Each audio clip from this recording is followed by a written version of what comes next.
Oh, Sonji. Laila. Oh.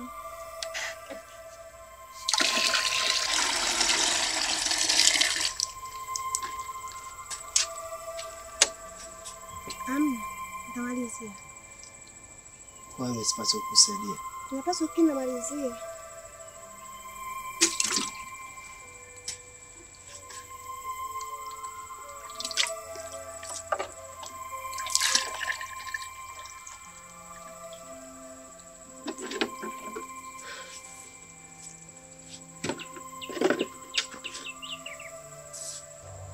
Laila, bado nitaendelea kuwa msumbufu kwako. Ombi langu ni kama kero, hivyo ndivyo ninavyofikiria. Basi naomba usubutu, unipe nafasi ili niweze kujisikia mimi mwenyewe, moyo wangu nijisikia na faraja sana. Ungejaribu kunipa nafasi basi na mimi nitumikie kwa wakati. Kwa nini unapenda kunisumbua siku zote? Lakini ni moyo peke yake ndio unanisababisha mimi nikufuate wewe. Kwa niaba tu, kila ninapokuona na kuwa nakupenda sana Laila. Pia siwezi kuzihimili hisia zangu. Nimekuelewa sana. Nikisema nimekuelewa, ujue kama nimekupenda kishenzi, yani kutoka katika moyo wangu. Nakupenda sana Laila. Sonji, kila siku neno hilo hilo tu Sawa, nimekuelewa. Ila nitakuja kukujibu nyumbani kwako. Ai, mambo kweli? Kweli. Nashukuru sana kwa maneno yako mazuri. Lakini nitafurahishwa zaidi utaponipa jibu lilikuwa sahihi. Nitafurahi sana zaidi ya sana. Asante. Sawa.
Naweza kukaa? Karibu.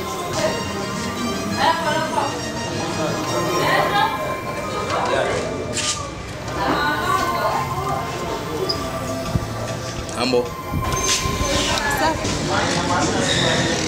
Samahani. Umekuja na mtu au umekuja mwenyewe?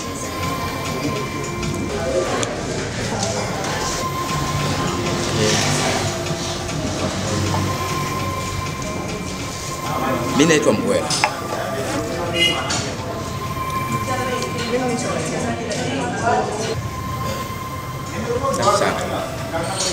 Sana. Ni mwenyeji hapa? Mwenyeji sana. Mimi ni mgeni hapa.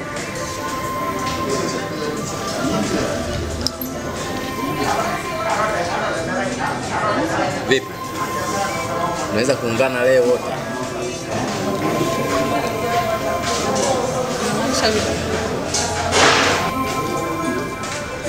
Latifa, unajua mpaka ukifika maeneo kama haya,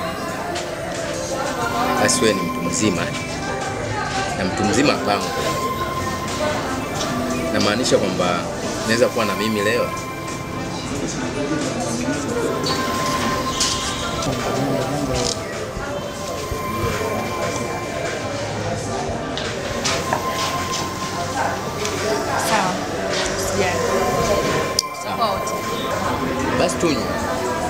kuna kinywaji unakihitaji basi utaagizia.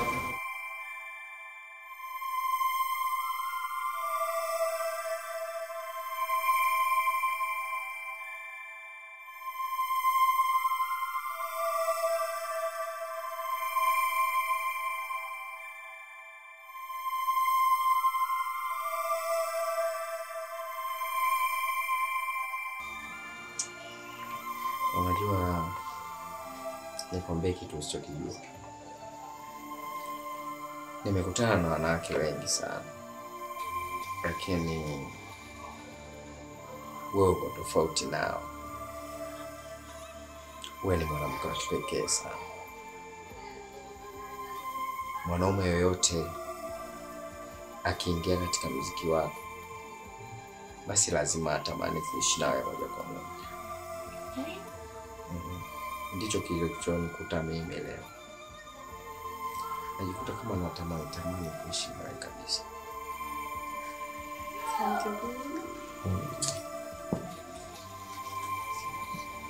Ila naomba nikuulize swali. Uliza bila shaka. Unakuja kufanya nini? Katika huu mji nimekuja kumtafuta mtu muhimu sana katika maisha yangu. Nimekuja kumtafuta mdogo wangu anaitwa Kunasia. Ni mdogo wangu ambaye mara nyingi huwa anasimamia biashara zangu na kazi zangu kiujumla. Ni mtu ambaye namuamini sana kuliko mtu yoyote katika maisha yangu. Ana muda sana toka ondoke, nikaambiwa yupo katika mji. Kwa hiyo nikaamua kufunga safari ili kuja kumtafuta yeye.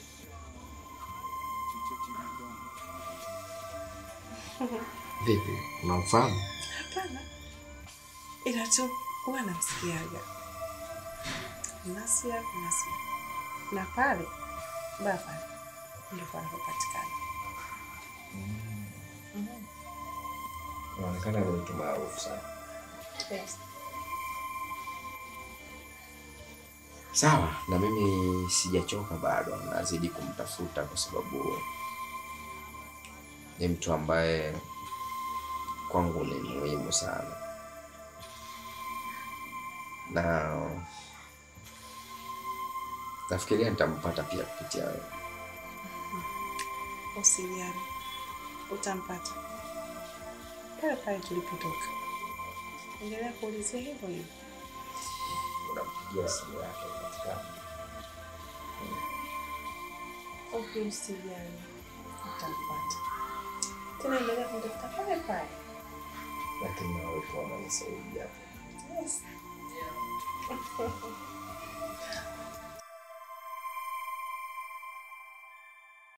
Haya mambo mndani tutakuja kuana na njaa. Haiwezekani mtu anaenda shamba afa unarudi ukuti chochote. Sasa wewe siku zingine uwe mke.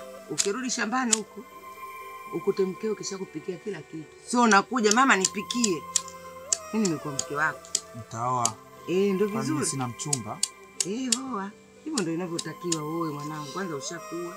Baba yako hajaacha kitu chochote. Kila siku mimi sina hela. Na kuhusu yule mwanamke wake alomuoa. Yule ndo hana riziki naye kabisa. Hela hamna. Yaani hata kama tulikuwa tunaishi hivyo zamani, sio kama sasa. Sasa hivi amezidi. Zamani ndio tulikuwepo wawili, lakini kidogo alhamdulillah tulikuwa tunakiona, lakini sasa hivi baba yako amezidi na ule mwanamke wake. Alafu mama, yaani kuoa mwanamke mwingine sio kwamba eti mtu eti ndo riziki zitakuwa kwamba eti ndo hana au na magani vipi. Hakuna masuala kama hayo mama. Kila mtu anakuja na riziki zake. Ni Mungu tu mwenyewe ndo kapanga kwamba yes, baba sasa hivi anatakiwa awe hivi. Yule amezidi, tena ana gundu, sio ya nchi hii. Unataka kuniambia mama Lela ana gundu? Tena sana. Yaani ana gundu yule mama. Ana gundu. Wewe umeona baba yako alivyo sasa hivi. Yaani hana hela hata kidogo. Eti anakuja hapa mimi sina hela. Sio mama. Hebu achana na hizo zama bwana. Kila mtu anakuja na riziki zake. Kwa baba yako mimi sina hata ninachokiona. Kwa hiyo ndani ya mata miogo mama. Miogo ale nani? Mimi nguruwe. Mimi ndo kutengeneza kwangu. Nenda katengeneze. Na baba yako kaja hapa eti kachukue miogo uchemshe. Mimi nguruwe mpaka nile miogo. Na sili miogo na sitaki hata miogo. Wewe na baba yako mtakula miogo. Na afu naona siku hizi wewe na baba yako lenu moja. Washenzi wakubwa.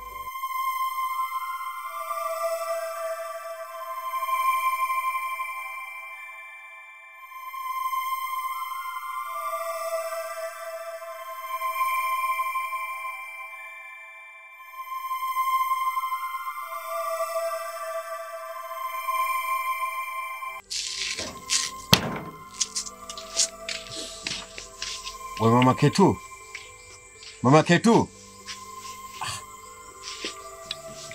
Sasa mke wangu. Hivi wewe unanichukulia kama nani? Tena ngoja nikae chini sije miguu ikaniuma bure. Leta baba. Hivi mke wangu unanichukulia mimi kama nani? Tangu muda nilokuja hapa nakwambia nina njaa, nina njaa. Mpaka sasa hivi wewe unaingia ndani, unafanya shughuli zako, unatoka na ndoo unaenda kisimani. Hivi wewe unanichukuliaje? Hivi mwanamume, wewe nikuulize swali. Hivi 2000 itatosha nini 2000? Fikiria asubuhi tumekunywa chai 1000. 1000 tulikuwa tunadaiwa dukani. Nimeipeleka. Haya ulitegemea mchana huu tutapika nini? Hiyo 2000 inatosha kweli tunapika chakula hapa uje kula wewe? Hivi mke wangu, shilingi 2000 unaiona ndogo sana wewe? Wewe hujui mimi nahangaika kiasi gani? Hujui mimi naitafuta shilingi 2000 kwa njia gani? Alafu nakuja hapo na zarau shilingi 2000. Ukiangalia mke wangu hapa tuna matembele, tuna mchicha, tuna kisambu, tuna miogo, Hivi shilingi 2000 hujui vya kuitumia? Sasa 2000 tushaitumia imeisha. Na 2000 nyingine haipo. Haya, mimi niwe ninachuma majani kila siku, mimi nimegeuka mbuzi. Hivi kila siku mimi nitakuwa nakula mboga za majani. Hamna siku nyingine kusema leo umenileta samaki. Tabia hiyo mume wangu na mimi pia nimeichoka. Umenielewa? Na mimi nimeshindwa, nimeichoka. Sio kunipandia kichwani tu kila siku. Sasa ninachokwambia, nenda kule kwa bi mdogo. Unakoacha 40,000, 50,000, laki, nenda kale. Mimi niache. Mimi naenda kuchota maji.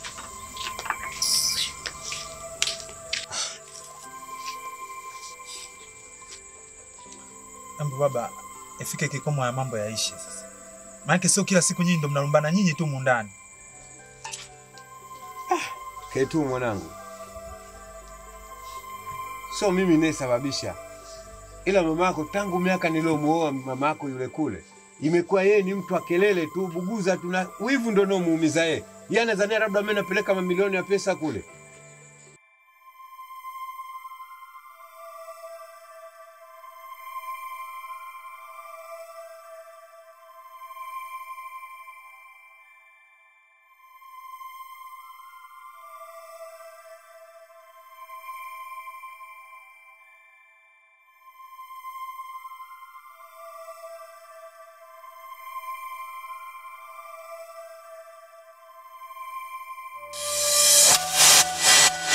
Bado nitaendelea kuwa msumbufu kwako. Ombi langu ni kama kero, hivyo ndivyo ninavyofikiria.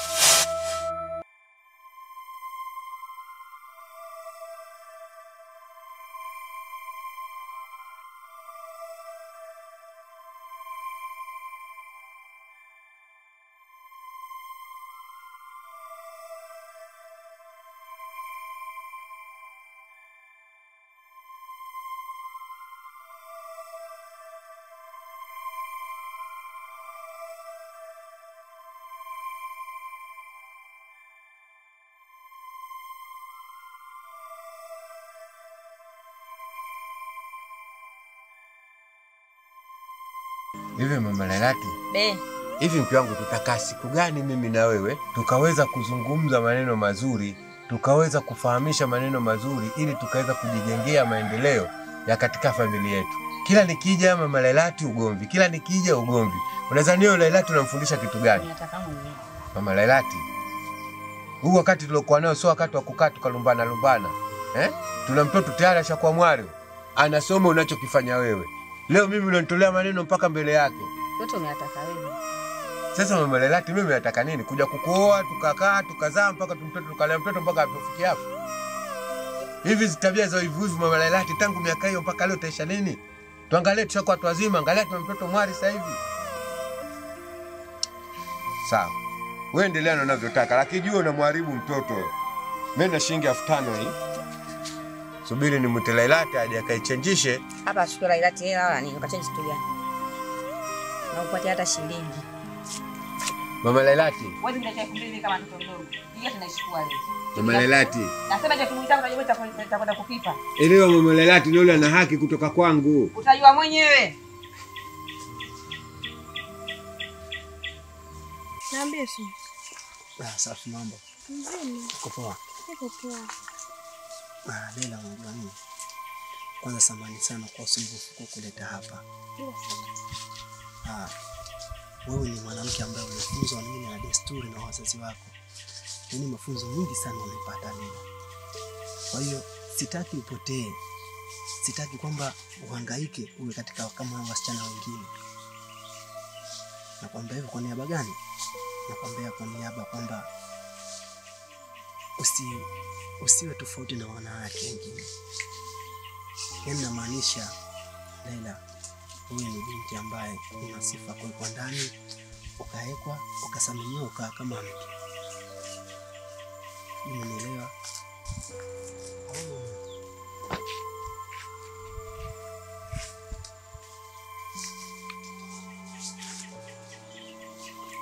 Vipi bro? Unaweza kutuacha kama tuko sawa?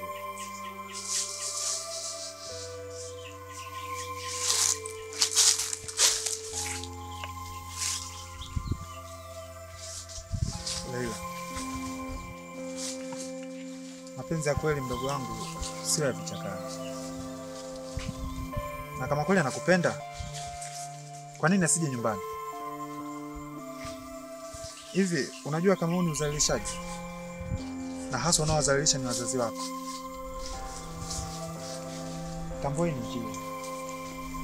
Na wengi hutumia kupita.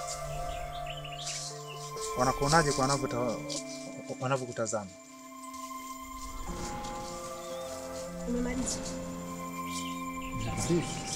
Nimemaliza. Nikwambie kitu. Sisi tuna maisha yetu na nyinyi mna maisha yenu. Niache bwana wewe vipi?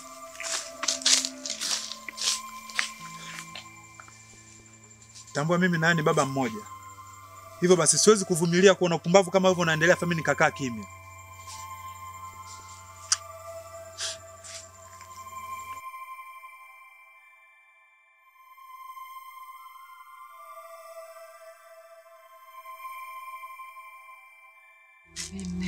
Habari za asubuhi. Nzuri tu mume wangu. Niamkaje? Tumeamka salama. Kitu yuko wapi? Kitu kama nimemwona kabeba panga, nadhani ameenda shamba. Sasa mke wangu, mimi sina ukaaji sana. Na nataka niende barabarani kidogo nikatafute riziki. Nikiipata mapema nipate nirudi. Tena wewe mwanamume, sitaki habari zako za uongo. Tena sitaki uje hapa huyo unakuja kuniongopea. Na mambo yako ya uongo yawe mwanzo na mwisho. Uko nako lala, unaacha hela ya kula. Ukija hapa, sina hela ya kula. Tena iwe mwanzo na mwisho habari zako za uongo. Mke wangu, usione kama sitafuti. Najitahidi sana kutafuta. Ila Mungu hajajalia. Na ninapokipata mke wangu, ninapogawa kule moja na huku nagawa ile moja. Na nikipata kule 5 na hapa naacha zile 5. Kwani utaki kuniamini mke wangu? Sikiliza we mwanamume, leo mimi nakwambia ukweli. Hakuna cha kuleta picha mbaya, hakuna cha kusema sijui mimi natafuta hela. Hizo pesa unavotafuta unazipeleka wapi? Na huu mwaka wangapi unatafuta tu hizo pesa? Ziko wapi? Sina kuuliza ziko wapi hizo hela? Tena we mwanamume, kunipanda kichwani kila siku na niongopea iwe mwanzo na mwisho. Na hizo pesa unazotafuta mimi nazitaka uniletee hapa. Na kama unaniongopea sitaki hata nikuone hapa.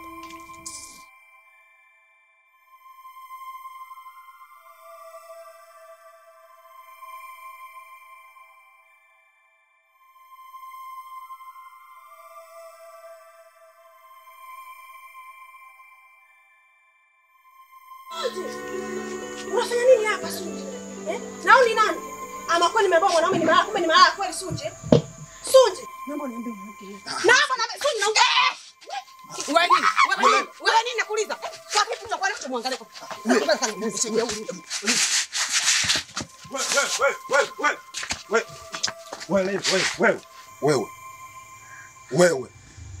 Wewe. Unaona fali kwa gombanisha mtoto wa kike, si ndio? Kama hutoajali na kuwasamini, tambata mama wako pia ni mtoto wa kike.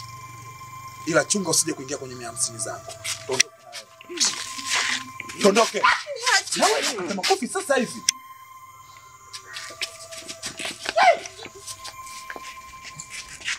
Na wewe kitambia togwa. Muangalie kwanza ulikuwa una haya wala hujui kibaya. Unamonyesha kitu gani hapa? Na sasa ninakutaka nikusikie. Layu. Utaka kwa wapi?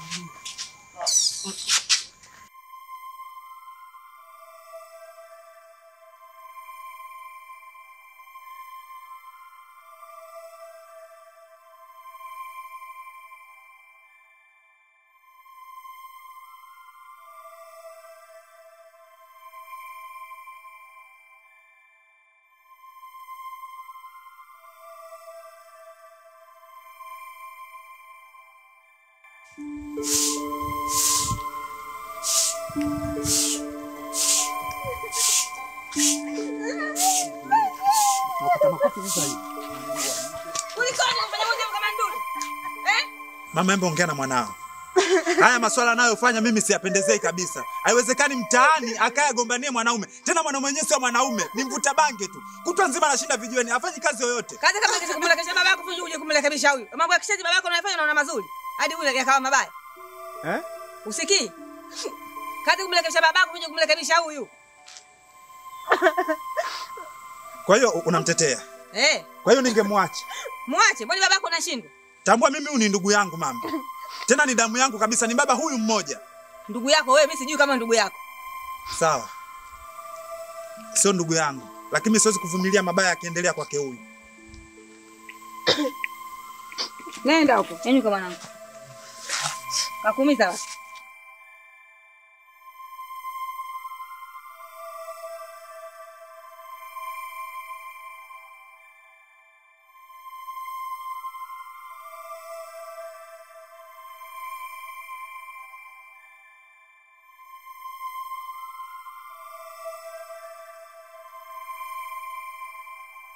Mambo uliyafanya si mazuri.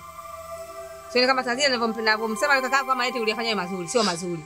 Ile tu kwa sababu yule kaka yako mimi atuelewani, mwenyewe unajua. Ndio maana nikamkalikia. Lakini binadamu hawi hivyo. Makamu hayo wewe ufumaniwe. Uone kama aibu. Uone kama umetufedhesha. Makamu hayo upate ukimwi wewe. Uje upate watoto. Utawapeleka wapi mwanangu? Nilijua utakaa utulie mwanangu, upate mume uolewe na mimi nifaidike. Kumbe mwanangu ndio umekuwa malaya kama hivi. Utakufikisha wapi? Upate mimba wewe. Uje upate ukimwi.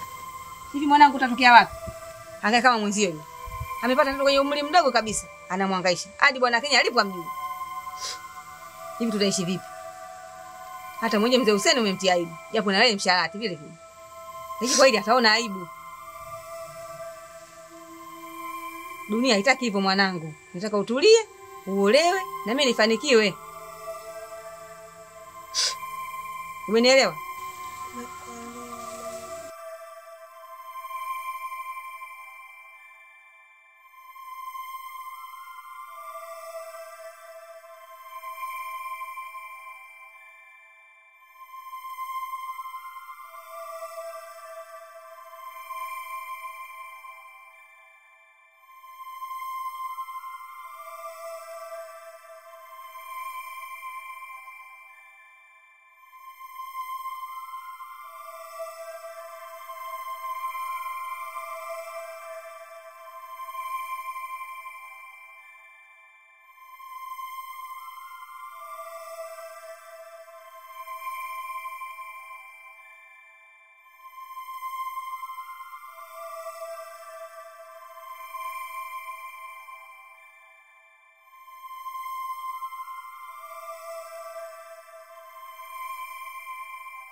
Ndio mwenyewe. Wewe mgeni?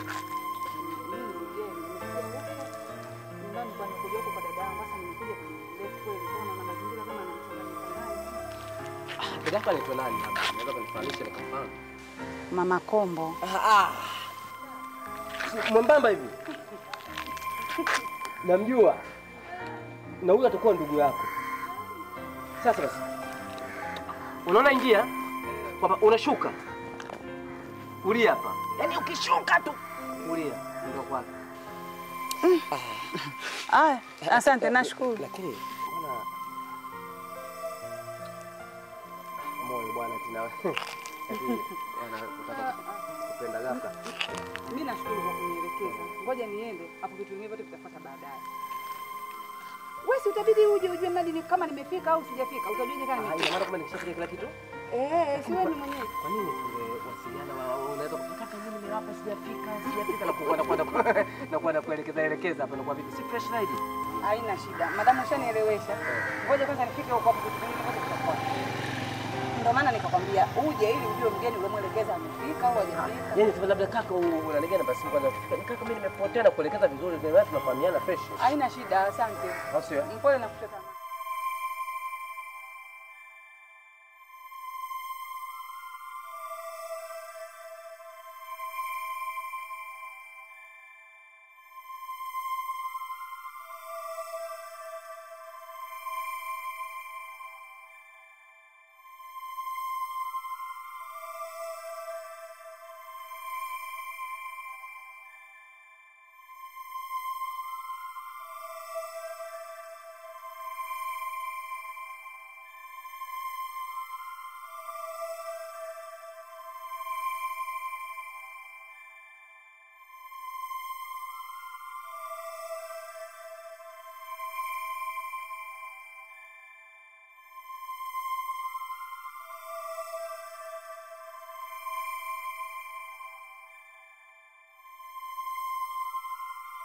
Osha vyombo.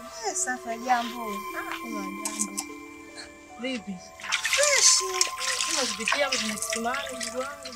Shangu unajua tutachelewa kuamka afu na mawazo yangu shangu hata si. Mawazo gani tena? Sio mjue kakaangu. Namjua ndio. Shoga yangu kakaangu ananifuatilia kila sehemu. Yaani kila sehemu ananifuatilia sasa. Nikijua mguu wangu, nika mguu wake. Sasa kinachonikera zaidi jana, kilichonikuta shoga yangu. Nicho kikuta kusijaamini. Umekuta nini tena? Shoga yangu nimemfumania. Wewe unasema kweli? Sikichotokea sasa. Hilo vanga lake. Kama ninavyokujua shoga. Yaani shoga yangu hilo vanga alikuwa hapo sura mchini. Mama nakwambia vanga, mama nakwambia ngombe mpaka kaka kanifuma. Nikawaje? Sasa kanichukua mkuku, mama nakwambia kanichukua mpaka kwa mama. Kichotokea hapo kwa mama sasa. Unajua kaka na mama anaelewana? Najua. Mama nakwambia kaka kaongea kila kitu unachokijua wewe. Kuhusu mimi. Mwambia mama. Mama sasa tumjibu. Unajua damu zao zendana? Mama kayatoa yake. Kwa hiyo umeamua ndio sielewi tena hapo alichoamua wao. Mimi nifanye sisi.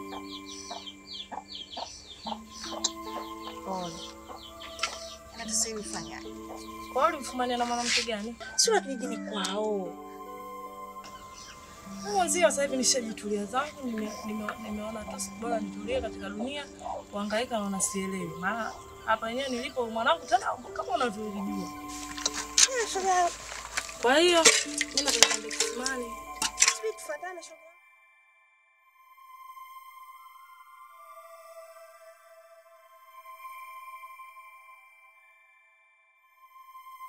Baba. Unajua kuna kitu jana kimetokea sijakipenda. Jana nilimfumania Leila. Alafu nikamchukua nikampeleka hadi kwa mama. Lakini cha ajabu mama alinifokea sana. Tena alinifokea na kunitukana. Sasa sijajua mama ndo anamtetea mwanae au anayapenda mambo anayoyafanya mwanae. kwa sababu lengo langu mimi ilikuwa ni mama naye ajue kitu gani Lela anachokifanya mitaani. Ketu mwanangu, hakuna mtu anayehitaji kuharibikiwa ndugu yake au mwanawe. Ila ndugu zetu wa kike hao ni mama zetu, wanapaswa tuheshimu na tuwae nao kwa makini.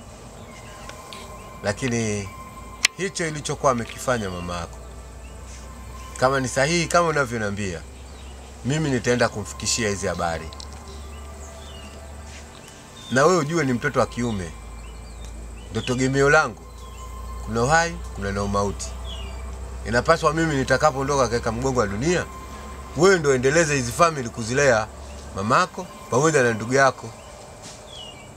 Kwa hiyo sidhani kama kutawakia utofauti baina wewe na Lela. Ninyi ni ndugu. Ila iko siku Mungu ataweza kusimamisha hili. Simama na wewe kumlinda ndugu yako. Simafanya ongea naye kweli mzee. Mimi siku nikija tena kuwakuta, sintompeleka kwa yoyote, unamkata makofi.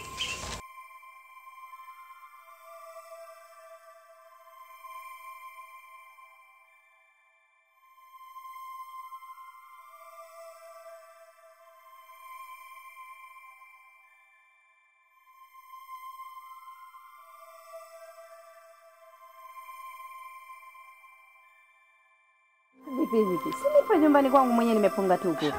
Sasa tuachane na hayo. Vipi mgeni alifika?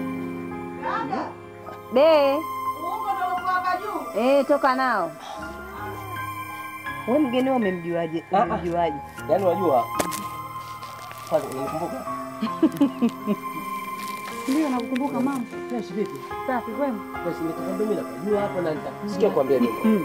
Moyo hapa kije sawa na mjumba nyumba 10. Mimi nilipomuona toka kule kasema hii namba hii.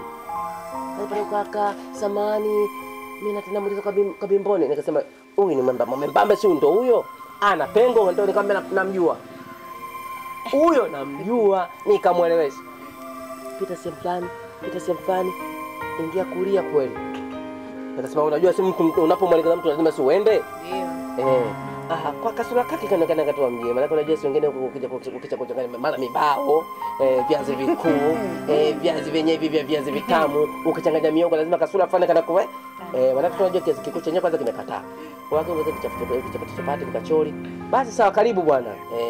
Yaani kwanza hujakosea kukutana mtu kama mimi. Haya nimemwona na mabegi maana unajua unaweza katoka huko katika kakimbiwa kwa dada yake. Ndoa sio mateso. Ukichokwa na acha. Unaachika tu mapema. Vipi? Unaona? Huyu kaja tu, huyu mdogo wangu. Anaishi huko Dar es Salaam ndo akaamua kuja huko kijijini kuja kunitembelea. Ndugu yako huyo? Huyu mdogo wangu kabisa. Basi poa, mimi nataka kujua hilo, mimi naenda bwana. Haya. Karibu, wenyewe tunaandaa mboga. Haya sawa. Oya, mwambie aje chukua hata ndizi pale, miogo, viazi vipo. Sawa. Basi atakuja. Haya, haina shida, tuko pamoja. Haya, karibu. Ngoja niende kwanza kwa kwenye panda dudu hapa, niambie jana kwa matunda yako tunakuja. Haya. Kaka anaongea huyu. Nilishinda tu kukwambia jana. Ndio nimekutana naye pale mbele pale kisimani pale. Nikamuulizia dadangu. Mwendamba, yupo hivi. Sio nini na nini? Namjua.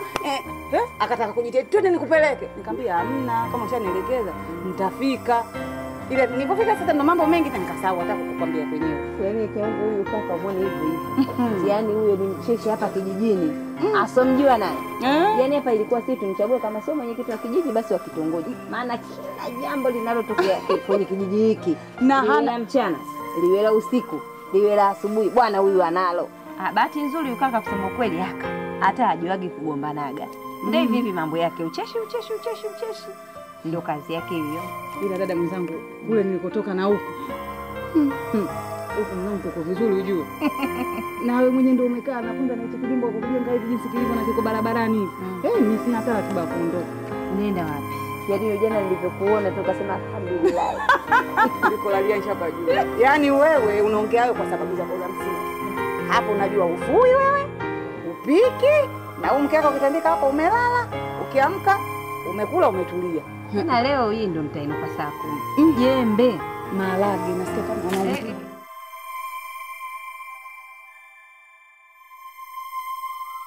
Tuko karahisisha kila kitu. Jambo kupiga mambo mpira, angalieni kwanza maisha yenu. Nyinyi Maisha yenu babu mfanya nini hadi leo hii? Maisha yale yale tu kupanga na kushuka. Sasa mnabishana nini? Wewe babu endelea kulala bana. Sio endelea kulala mnataka. Wewe wanangu. Wewe mnibishe wewe. Unaona fagilia wewe. Hey, dada. Hey. Samani, mimi naitwa Nyamsa. Juma zangu naitwa nani? Naitwa Leila. Okay, Leila. Unaishi hivi? Naishi huku chini. Sawa. Mimi nashukuru kwanza nimekufahamu. Afu cha pili, unajua mara nyingi waga unapita pale maskani kwetu. Natamani nipate muda na wakati wa kusimamisha ili niweze kuambia kile ambacho niko nacho. Wewe kaka wewe. Wewe kaka wewe. Kaka jiangalie sawa? Kaka jiangalie. Usione kila siku unavyopita pita mitaani kwani utakajua mimi natafuta mabwana, sawa? Kwani dada yangu, hivi kumwelezea mtu hisia zake kuna ugomvi? Wewe ni dhambi uliyofanya. Ni dhambi kupenda? Wewe ni kama kuna dhambi huko. Hivi nikwambie kitu kimoja dada yangu, sawa? Wewe ni msichana mzuri sana. Ni msichana mmoja mrembo sana ambaye kila mwanaume ataikuona basi atavutiwa na wewe. Katika hilo kundi na mimi nipo. Sidhani kwamba nimekosea kukueleza hisia zangu. Afu elewa kitu kimoja. Hakiwezi kuliwa pasipo kufikia muda wake wa kuliwa. Hata ukiona kinaliwa basi ujue kimefikia. Tena nakwambia sitaki. Sitaki unifuatilie. Na ukiendelea nitakuonyesha ndevu zake zile. Kweli ndevu za kwangu ila mimi siwezi kuacha kukufuatilia.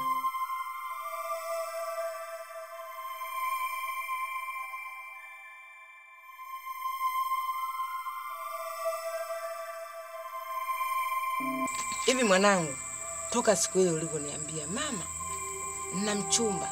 Mbona hujaja kuniambia kitu chochote mpaka dakika hii? Upo kimya.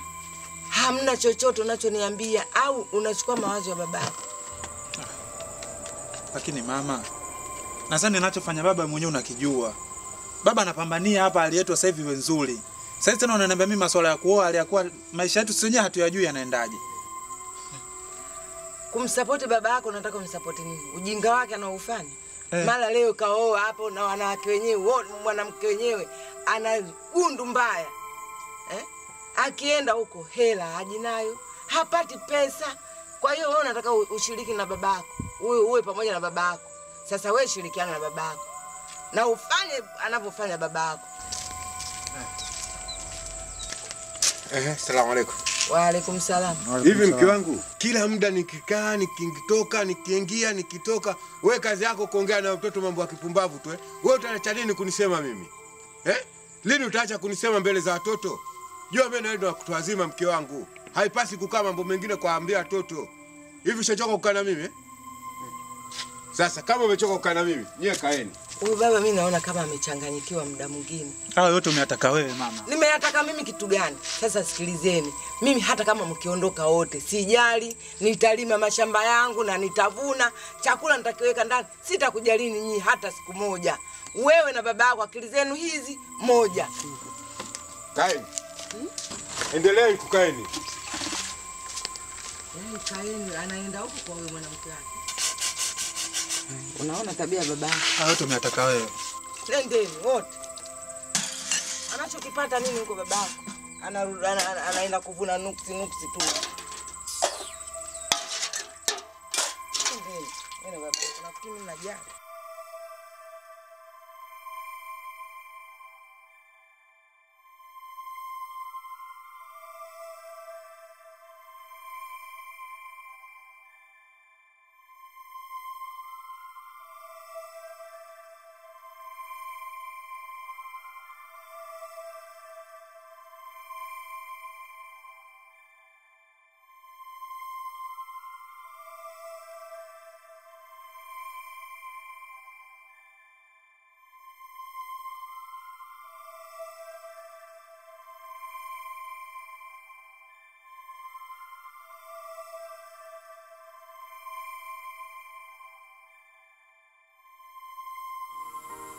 Moyo. Naam.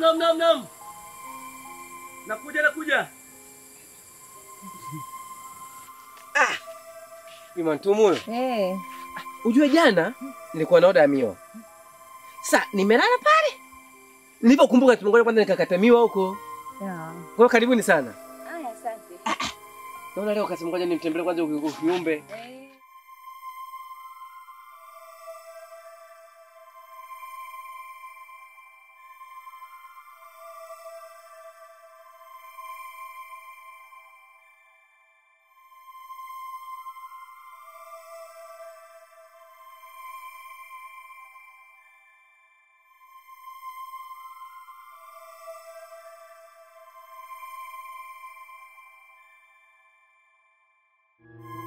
Hapa ndo nyumbani. Jisikieni uhuru. Moyo. Sasa mimi kweli unielekeze mimi hapa? Labda umuelekeze mgeni wewe, lakini sio mimi tena. Mgeni karibu sana. Unajua Asante. kwa kweli ni matumu mimi nimefurahi sana. Na hata ile siku tunaongea sikutegemea kama naweza kumleta mgeni. Nikasema labda hayashaishia pale pale tu. Lakini leo naona ugeni huo tena na imekuwa kitu kizuri mmenikuta. Haya, hamna shida. Maanake ulivyokuwa umeniambia vile, yani kwamba mimi mwenzako niko yani harakati za shamba.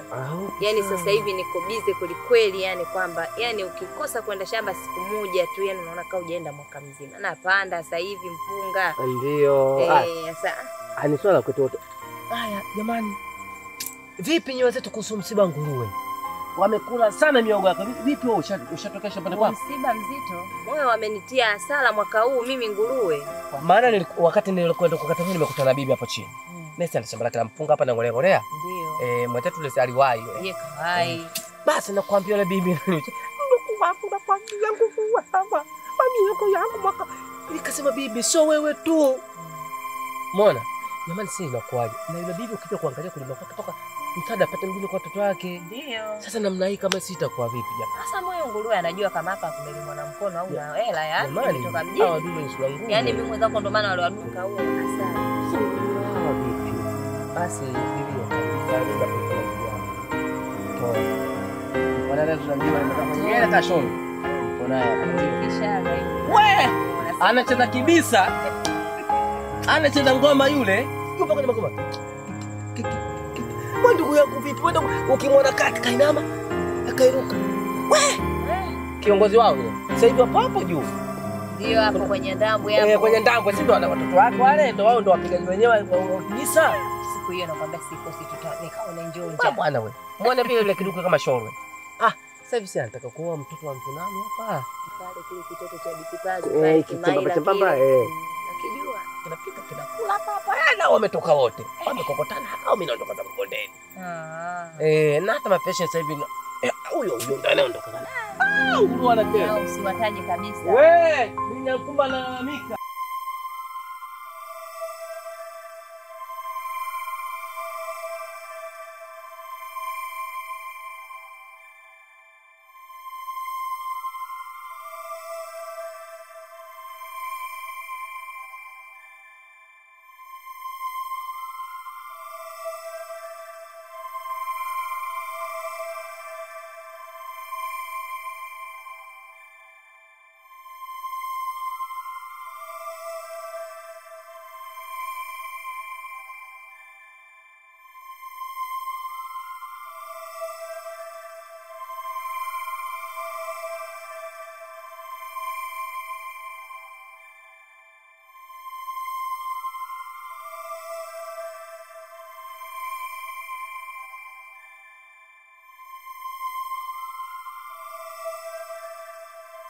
Zosen.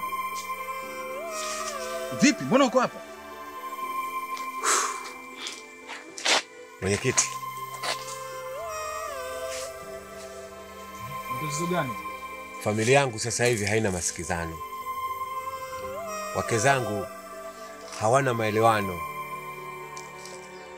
Watoto wangu pia hawana mafahamiano mema kwa sababu ya mama zao.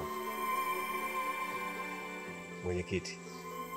Nilioa wake wawili, nilizania natengeneza suluhu, natengeneza faraja ya roho yangu, natengeneza upendo wa moyo wangu. Lakini mwenyekiti, ni sasa na kwa mimi nimeingia katika shimo la moto.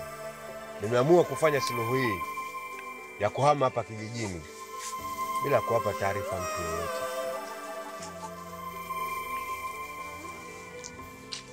Sasa mzee Hussein, maamuzi uliochukua sio sahihi. Kwa nini ukimbie familia wakati wewe kule nyumbani una watoto, una wake wawili, alafu umewaacha bila kuaga na kueleza wapi wewe unakwenda? Mzee Hussein, hebu tafakari kwanza. Na isitoshe, matatizo kama haya ya kindoa, kwa nini siwatafuta wazee wenzio, mkakaa mkayaongea mkayamaliza? Mwenyekiti, nishasema nao sana muda mrefu sasa, na kila siku mimi tabu, shida, sijui mchana sijui usiku, na imefikia hatua mpaka sasa hivi hata chakula hawaniekei. Haya ndo maamuzi na hii ndo suluhu ya peke yake mwenyekiti, ila ninachokuomba mwenyekiti, hiyo ni siri yetu mimi na wewe tu. Usimwambie mtu yoyote hapa kijijini kama mimi nimeondoka kwa amani, ama nitarudi nimekufa, ama ikiwa najua nini ninachokifanya. Hii ndio suluhu pekee. Basi mzee Hussein, hilo halina shaka. Mimi nitabaki moyoni kwangu. Sawa? Ondoa shaka kabisa. Umenielewa mzee Hussein? Sawa sawa. Mimi naenda zangu bwana. Ila tuondoke pamoja. Niache nipumzike kidogo. Nitaenda kwa amani tu.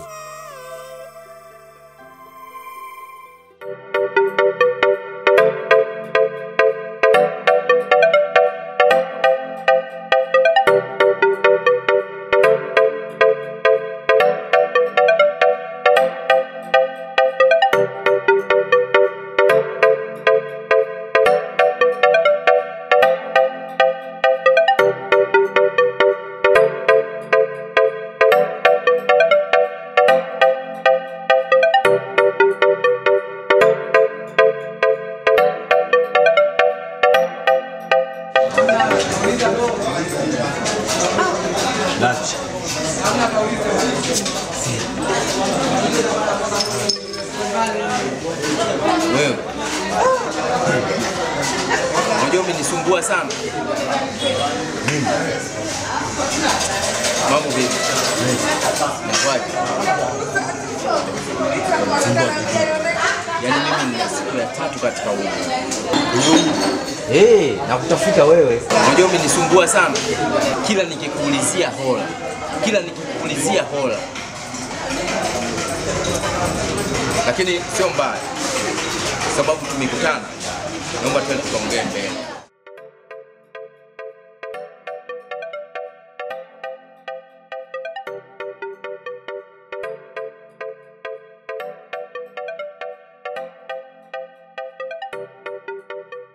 Kama nilivyokuambia ndugu yangu, umenitesa sana. Nimehangaika kutafuta wewe. Unajua mimi mjini napata shida sana. Alafu napata shida kwa sababu ya shughuli zangu. Shughuli zangu mimi sina mtu wa kumwachia na hakuna mtu ambaye namwamini zaidi yako. Kwa hiyo toka ulivyoondoka umenipa wakati mgumu sana. Umenipa wakati mgumu sana na ndio maana nikakwambia na siku ya 3 nilikuwa nakutafuta wewe. Sasa mimi ninachokihitaji nataka niondoke na wewe. Kwanza blaza, samahani kwa yote. Mimi nilipotoka kule, mimi namba yangu niliyokuwa natumia ilifungiwa.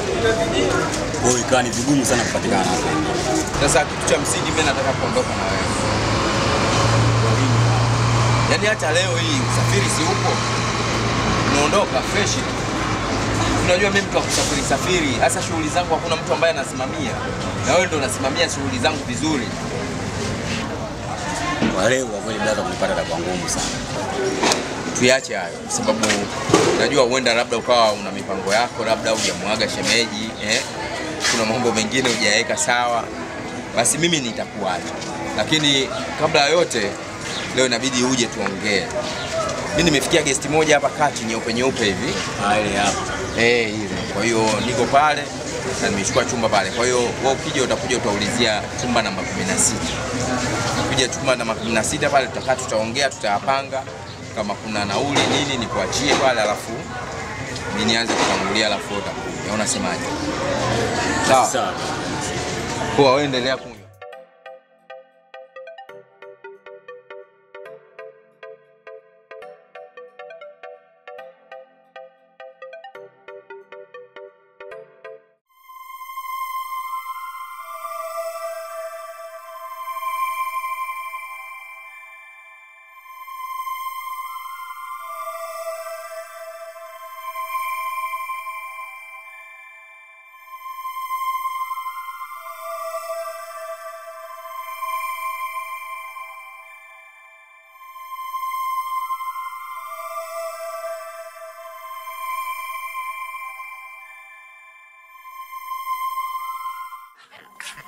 Oh, Moyo. Vipi? Safi niambie. Kwema za saizi? Nzuri. Unajua nguni niko panakuja kwako. Unakuja kwangu mimi? Basi turudi kwa sababu ndo naenda kusimani. Haina haja. Tunaweza tukaongea tu hapa. Hapa niambie. Unajua la kwanza ujue kwanza mimi sio kwa mtu mzima sasa hivi. Ndio. Na nahitaji kuwa na familia yangu. Hilo jambo zuri Moyo. Unajua kuna kitu nimekiona nataka tuendeleze udugu. Yaani hapa tulipoishi tuendeleze urafiki na mambo mengine yaendelee. Moyo.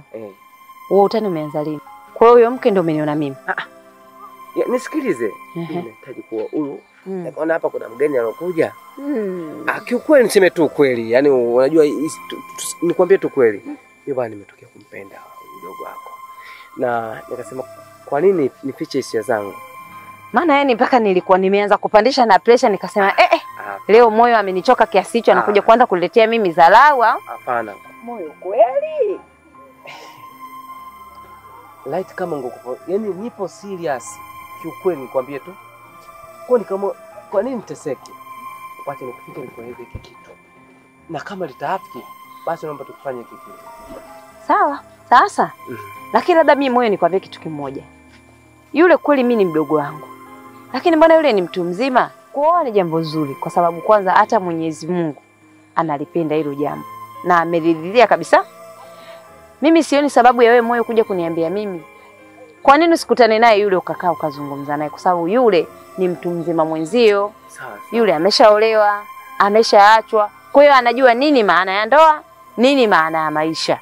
Sawa, kuna kitu ambacho mimi nilifikiria kwamba wewe ukimfikisha hata ujumbe atakuwa yani anaweza kamili kwamba nipo serious kiasi gani. Laiti kama ningekuwa sipo serious sasa hivi nakutana naye, labda ningekutana hata sehemu nyingine yoyote, lakini kwa kuwa nipo serious nikasema nakufikishia wewe, na hisi ukimfikishia yeye itakuwa vizuri zaidi. Sawa? Kwa hiyo ninachoomba, naomba unisaidie kuhusu hilo. Sasa mimi nataka nikutoe hofu na wasiwasi. Wewe mtafute kwanza. Kaa naye, zungumza naye. Yeye sasa atanifuata mimi. Akija kuniuliza tu habari zozote kuhusiana na wewe, yani mimi hapo sasa ndio ile nitanyoosha kila kitu. Ila Moyo, tafadhali uwe kweli serious. Usimchezee mdogo wangu, maana nyinyi wanaume nyie, mkiwa mnataka kitu mnajifanya mna maneno matamu, mna maneno mazuri. Ili mradi tu mtu aingie kwenye yani mtajifanya wao sijui mimi nakupenda, sijui nataka nimuoe nifanye hivi kusudi nini? Mtu aingie ndani ya 18 zenu. Najuaga mbinu zenu nyinyi za kivita zikoje. Si unanielewa? Basi sawa. Haya mimi bwana naona nataka kunichelewesha eti. Mimi tena kuko niko hapa nakufuata wewe. Sina sababu ya kwenda tena huko. Wacha tuelekee.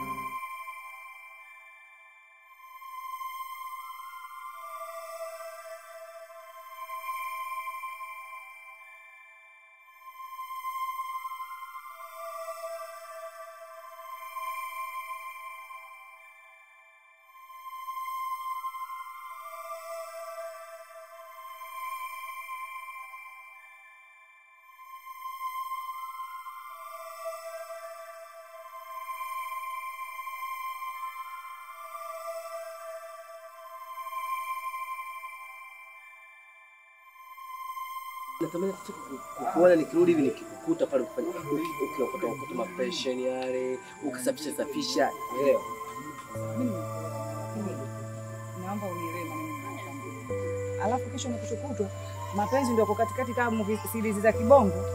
Unakuja kuniletea mambo meusi. Baba mimi sichelewi kuchange. Mimi huko nilikotoka kwanza nishapigana. Mbaya zaidi na polisi nishakaa. Mimi kuchezea kwenye mapenzi sitaki. Yaani sitaki kabisa. Sio unielewa? Yaani kuswala hilo kwangu hilo ondoa shaka. Yaani unapomzungumzia Moyo fighter katika kijiji hiki.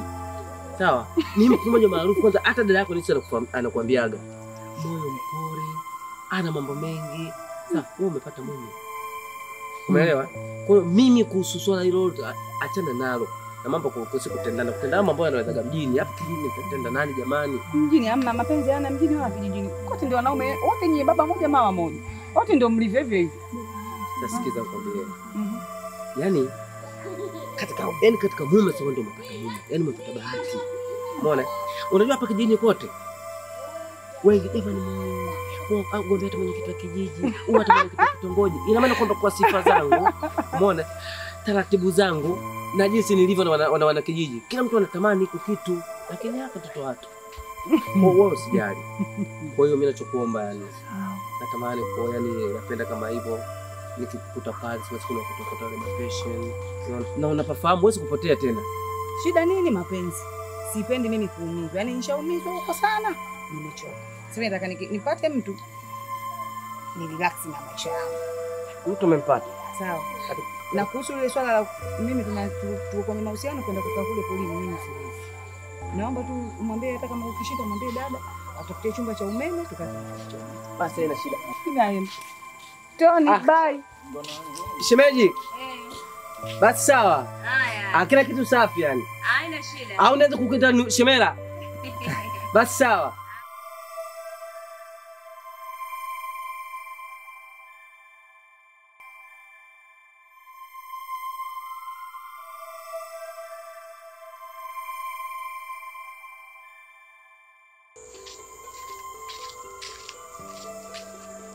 Mama Layati. Tafadhali mwenyekiti alivyokuona. Mama, kuna tatizo? Yaani tangu leo ya 3 nataka nije kwako lakini mambo tu yamefanyika. Kuna nini tena kimetokea? Nisema tangu atoke pale nyumbani na siku ya 3. Sina taarifa mimi wala mke wangu. Wote hatuna taarifa moja. Sasa Mama Layati, ondoa shaka kuhusu hilo. Mimi nitalifanyia kazi kama serikali, tafanya upelelezi, takuja kukupa majibu sahihi. Asante na kutegemea mheshimiwa. Haya mama, haina shida Mama Layati.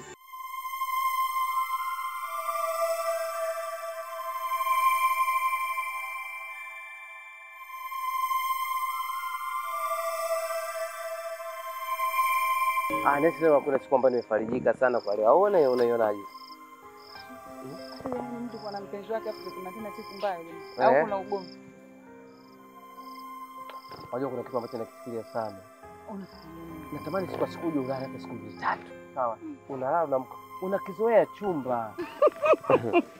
Yaani wewe hapo wewe unaanza sasa. Hiyo anze mara njoo ushinde. Mara njoo kai siku 2, mara siku 3. Utamaki unataka niamie huko. Kwa dadako si anajua kama hapo kwangu umemwaga lakini nimemwaga ndio. Anajua kwa hiyo maana hata kama ukilala baba mimi naenda kulala kwa moyo. Na sasa sikia. Shemeji yako hapo. Nitakuomba bwana leo nakuja shemeji yako. Yeye mwenyewe afu nachoni zaidi yeye mtu wake akija analala. Kwa nini wewe usilale? Sasa kwa siku na mimi anamuona na kuona wewe umelala pale kupa vizuri.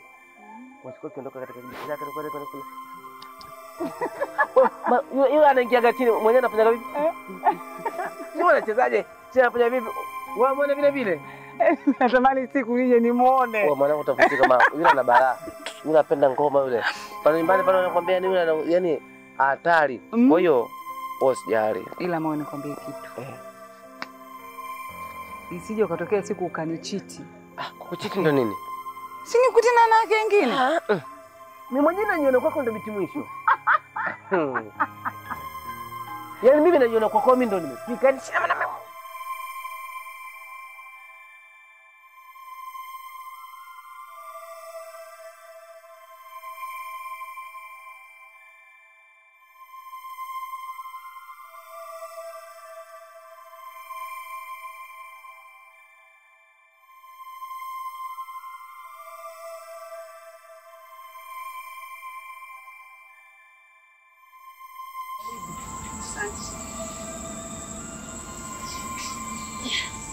Choka tu.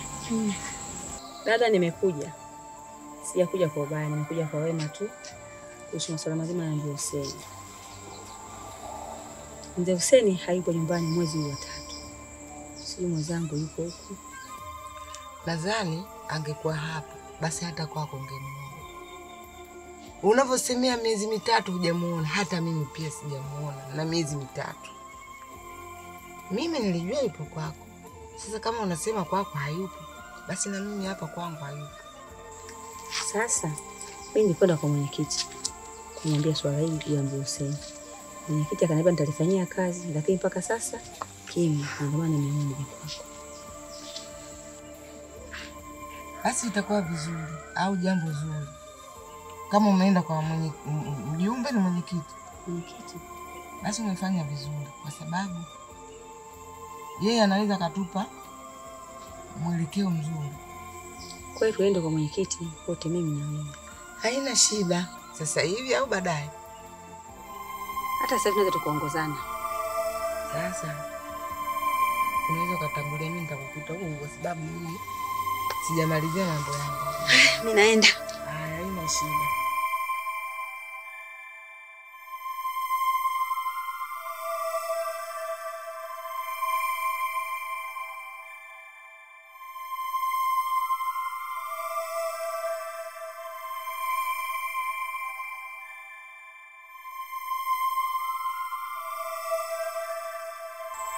Mibichi wakati, hebu angalia gogoli limepukuchwa kabisa li, na halijaungua hata kidogo, ndio utasema nani mibichi?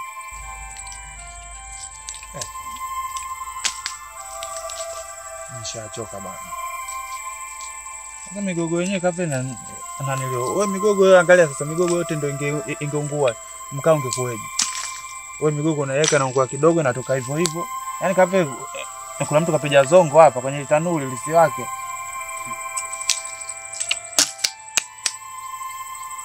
Basi nikuchekeshe mwanangu leo. Yule mama yako mdogo si alikuja nyumbani? Mwanangu? Ndio mama yako mdogo. Mama mdogo kaja nyumbani? Kuja kuniulizia baba yako.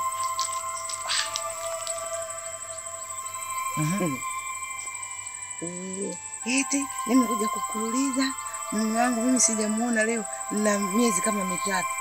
Nikamwambia na mimi hivyo hivyo sijamuona na miezi mitatu. Sasa kaenda wapi? Nikamwambia sijui. Ninachokumbuka mimi siku hiyo kaja hapa kachukua begi lake kaondoka. Sijui alikoenda. Ndio. Basi kana mimi nimeenda kwa mwenyekiti. Kwa hiyo mwenyekiti kasema twende wote. Twende wote kwani kuna nini? Mimi sijui. Nikamwambia twende. Basi tukaenda kwa mwenyekiti. Kwa hiyo mwenyekiti mama kawajibuje baada ya kwenda kumwambia mambo kama haya? Mwenyekiti kasema nendeni nyumbani, mimi hilo swala nitalishughulikia. Basi. Nika baba bwana huyo. Acha. Yaani yule baba yenu hana akili. Kwa sababu angekuwa na akili asingeweza kufanya masuala kama hayo. Na ukizingatia ana wake wawili na watoto juu. Kila kitu ni mmoja. Nikitoka hili ninakuja hivi. Haya bwana.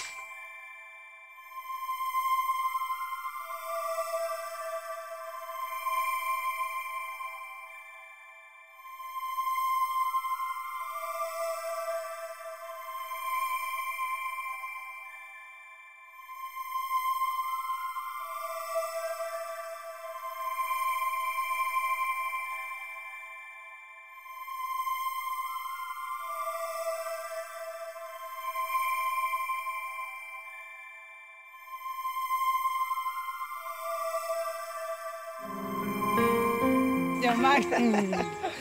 Chem. Vipi? Safi, niambie. Safi mzima wewe? Mzima, yani kabla sijauliza najua hiyo safari ya shamba. Kama kawaida hii. Bondeni shambani. Vipi huyo kivuruge wangu yupo huko kweli? Mzangu mzima. Mzima. Haya, huyu kivuruge wangu nimemkuta kweli? Shemeji, huyu bwana ukivuruge wako huyu, kuna mtu alikuja hapo asubuhi. Kaenda shamba. Kasema kwamba uko Fungo anakula mahindi hivi kawayu. Fungo anatusumbua sasa hivi. Kwa hiyo ndo kawayu uko shamba hapo, shemeji utakuwa umemkosa. Ila Shemtoni. Samani kama nitakupasa. Yaani ile jambo nilikuwa natamani siku nikikutana na wewe ili niongee na wewe, lakini bahati nzuri kama Mungu leo katukutanisha. Haina budi nikuulize tu. Ila nisamee kama nitakuwa nakukwaza au kama nitakuwa nakukosea. Hivi Shemu huyu rafiki yako kwanza maana simuelewi sio na majonaji sio, yani kwanza kwa mwenendo wake au na tabia zake vile unavyomuona wewe. Hivi kweli yuko serious kweli? Sasa shemeji, yani unamzungumzia moyo. Unajua shemeji, sio mara ya kwanza mimi kuuliza hilo swali. Kwa sababu moyo ni mtu wake wa karibu sana. Na watu waga wananiuliza hivyo hivyo. Mimi waga ninachowajibu kwamba moyo ni jinsi alivyozaliwa. Ndio yupo vile vile. Akikuta mtu umepoa basi anajaribu sana kukurejesha kwenye ile furaha yako. Ni mtu mcheshi sana. Kwa watu wanaona kama mpungwani, akili hana, yupo kama komba, lakini yaka mtoto wa watu. Ndio jinsi alivyozaliwa. Ndivyo vile. Yule ni ucheshi wake tu, wala hana kitu kingine. Yaani sio kwamba naongea hivyo kiukweli, yani nisiwe mnafiki, niongee tu ukweli kutoka moyoni. Tangu nimeanzisha naye mahusiano, yani kila nikikutana naye ni watu wa kucheka, kufurahi nini. Sieni kumuona akiwa amekasirika. Ingawa najua mtu vile akikasirika huwa anakasirika kweli. Ila na mimi nitajitahidi hilo swala lisitokee, kwa sababu kinachonitia wasiwasi kitu kimoja. Tumeanza mahusiano tu muda sio mrefu sana. Lakini mwenzangu yule kacha tamaa, mimi sio nataka nikuoe, sio nini na nini, mambo chungu mzima. Nikasema siku nikonana na Shemtoni, nitamuuliza sababu yule mtu wake wa karibu na anamjua tabia zake A to Z. Nitamuulizia vizuri. Yaani Shem nikikwambia hivyo nina maana ni hata yeye moyo sijai kumwambia. Ila kwa sababu wewe ni mtu wa karibu sana na moyo. Unajua hata nikikwambia mimi nikitoa maneno yangu nikikwambia wewe sio kwamba nayatupa, naweka sehemu salama. Yaani ipo hivi. Mimi huko nilikotoka. Yaani kwa kweli nimeumizwa sana katika mapenzi. Na ndio maana najitahidi tangu kipindi nilichoachana na huyo mtu. Yaani nilikuwa busy sana na kwenye mahusiano kwa sababu nilikuwa nishaingia dosari. Nikikwambia mimi huko nilikotoka nilikuwa na huyo mahusiano na huyo mkaka, tulipendana, kiukweli tulipendana. Lakini kuna siku moja tu. Yaani ndio siku hiyo nikaja kuyachukia mapenzi kwa sababu nilikuja nilimfumania nyumbani kwake. Tulipigana. Kiukweli yule binti nilimpiga mimi mpaka nikaenda polisi. Hivi pata picha binti kama mimi nisiende polisi kwa matukio ya wizi, niende polisi kwa matukio ya mapenzi. Na ndio maana hilo swala naliogopa. Yaani Shem yaani naogopa, na ndio maana yaani kuna muda naingia na kuna muda natoka kwa sababu nahitaji nipate mwanaume sahihi na nisije nikaumizwa tena katika mapenzi. Kweli hapo moyo kajichanganya, akikaa vizuri za shingo. Sasa shemeji, kusema kweli kwa jambo ambalo limekukuta. Mimi nikupe hongera sana kwa mtu ambaye umekutana naye. Moyo fighter. Ukisikia moyo fighter ndio yule kijana. Kijana wa watu, kusema ukweli shemeji, mimi nataka nikuondoe hofu kabisa. Laite kama angekuwa amezaliwa mjini, Moyo amekuja kulia tena huko kijijini. Ningekwambia Moyo kwamba ni mtu wa chenga sana. Lakini Moyo amezaliwa hapa kijijini. Mienendo ya kijijini hapa yote anaijua. Kwa sababu tumezaliwa tukifunzwa, tukielekezwa kwamba uongo ni kitu kibaya sana. Umeona bwana? Moyo angekuwa mjini angekuwa na michepuko mingi, kwa sababu watu wa mjini wanajulikana ni waongo sana, michepuko, kuna madanga, ndio wanavyosemaga. Lakini Moyo ni mtu aliyezaliwa hapa kijijini. Hawezi akaongea uongo hata siku moja. Hawezi akaongea uongo hata siku moja. Kwa sababu ni mambo ambayo yamefunzwa hapa, ni kuongea ukweli, kucheka na watu, kuishi na watu vizuri, ndio Moyo jinsi alivyozaliwa. Ila Moyo akiwa anacheka na watu wanaona kama mtu ana akili. Moyo hata ukimchukiza, aoneshi ile hali kwamba umemchukiza. Atacheka na wewe, ila wewe ndio utakuja kujistukia kwamba huyu mtu nimemchukiza, kwa nini anacheka na mimi?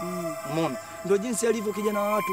Muda mwingine yupo kama Komba, yupo kama Fungo, kama Ngili, lakini ndio kijana wa watu mcheshi hivyo hivyo. Kwa hiyo shemeji, mimi nataka nikuondoe hofu kabisa yani. Moyo ni mtu mzuri. Laiti kama Moyo angekuwa ni mtu mbaya, ni hapa nyumbani kwake nisingekaa naye. Angenitimua mimi. Mimi nilikuwa sina shamba, lakini kanikabidhi shamba. Umeona? Tunalima miwa pale. Bustani unaiona ile pale ya mboga tunalima wote. Umeona? Hata asubuhi alivyotaka twende shamba huko Fungo alikokula mahindi. Alitaka twende wote, lakini nikamwambia nenda bondeni. Kwa nataka nikuondoe hofu shemeji yangu. Kuwa huru. Moyo ni mtu ambaye anahitaji kitu tena kwa wakati. Na kama amekuahidi kwamba atakuoa, Moyo hatakuoa. Kwa sababu mimi mwenyewe nadhani ule mchumbangu unamjua. Hivi kaniambia atanichangia shilingi 200,000 na akanigea kabisa. Mbona bwana? Kwa nini niondoe msije mkafanya wote siku moja? Wewe ukaoa na yeye akaoa. Yote yanawezekana. Hivi shemeji, wewe kabila gani? Nani? Wewe nani, dini gani? Mimi Muislamu. Muislamu. Sasa Moyo mimi ndo kaniambia anataka kuoa kwenye maadili ya Kiislamu. Kabisa. Na kama unanivyojua kwenye ngoma mimi nipo na wewe, kama unanijua kwenye ngoma mimi ndo mwanzishiri wao. Kwa hiyo nitakuja kuwapigia ngoma bure kabisa. Huyu ni mwanangu. Damu. Umeona bwana? Kwa hiyo ondoa hofu kabisa shemeji. Basi sasa shemeji, msikie nikwambie. Ndio. Kwa sababu wewe unaenda shamba. Na mimi nilikuwa nimekuja, kuna kitu tu mmoja nilikuja nimuulize afu nirudi tena nyumbani. Tungeenda wote shamba, ningekuwa kama sina haraka, ila kwa sababu nina haraka. Nikuache tu wewe uende shamba. Ila naamini Jioni mkija naweza mkaniletea matunda nini miwa. Kwa unavyopenda miwa wewe mtoto wewe. Kwa sisi tutoke shamba tumechoka, tukubebee miwa umekaa tu kama ngili. Sina ndo kwa sababu tena nishaingia kwenye mtego wa fungo. Sasa nisipodeka kwenu nyinyi nadeka kwa nani? Basi tuondoke au? Basi sawa. Wewe si ulikuwa unaenda huku shemsha. Unanichanganya.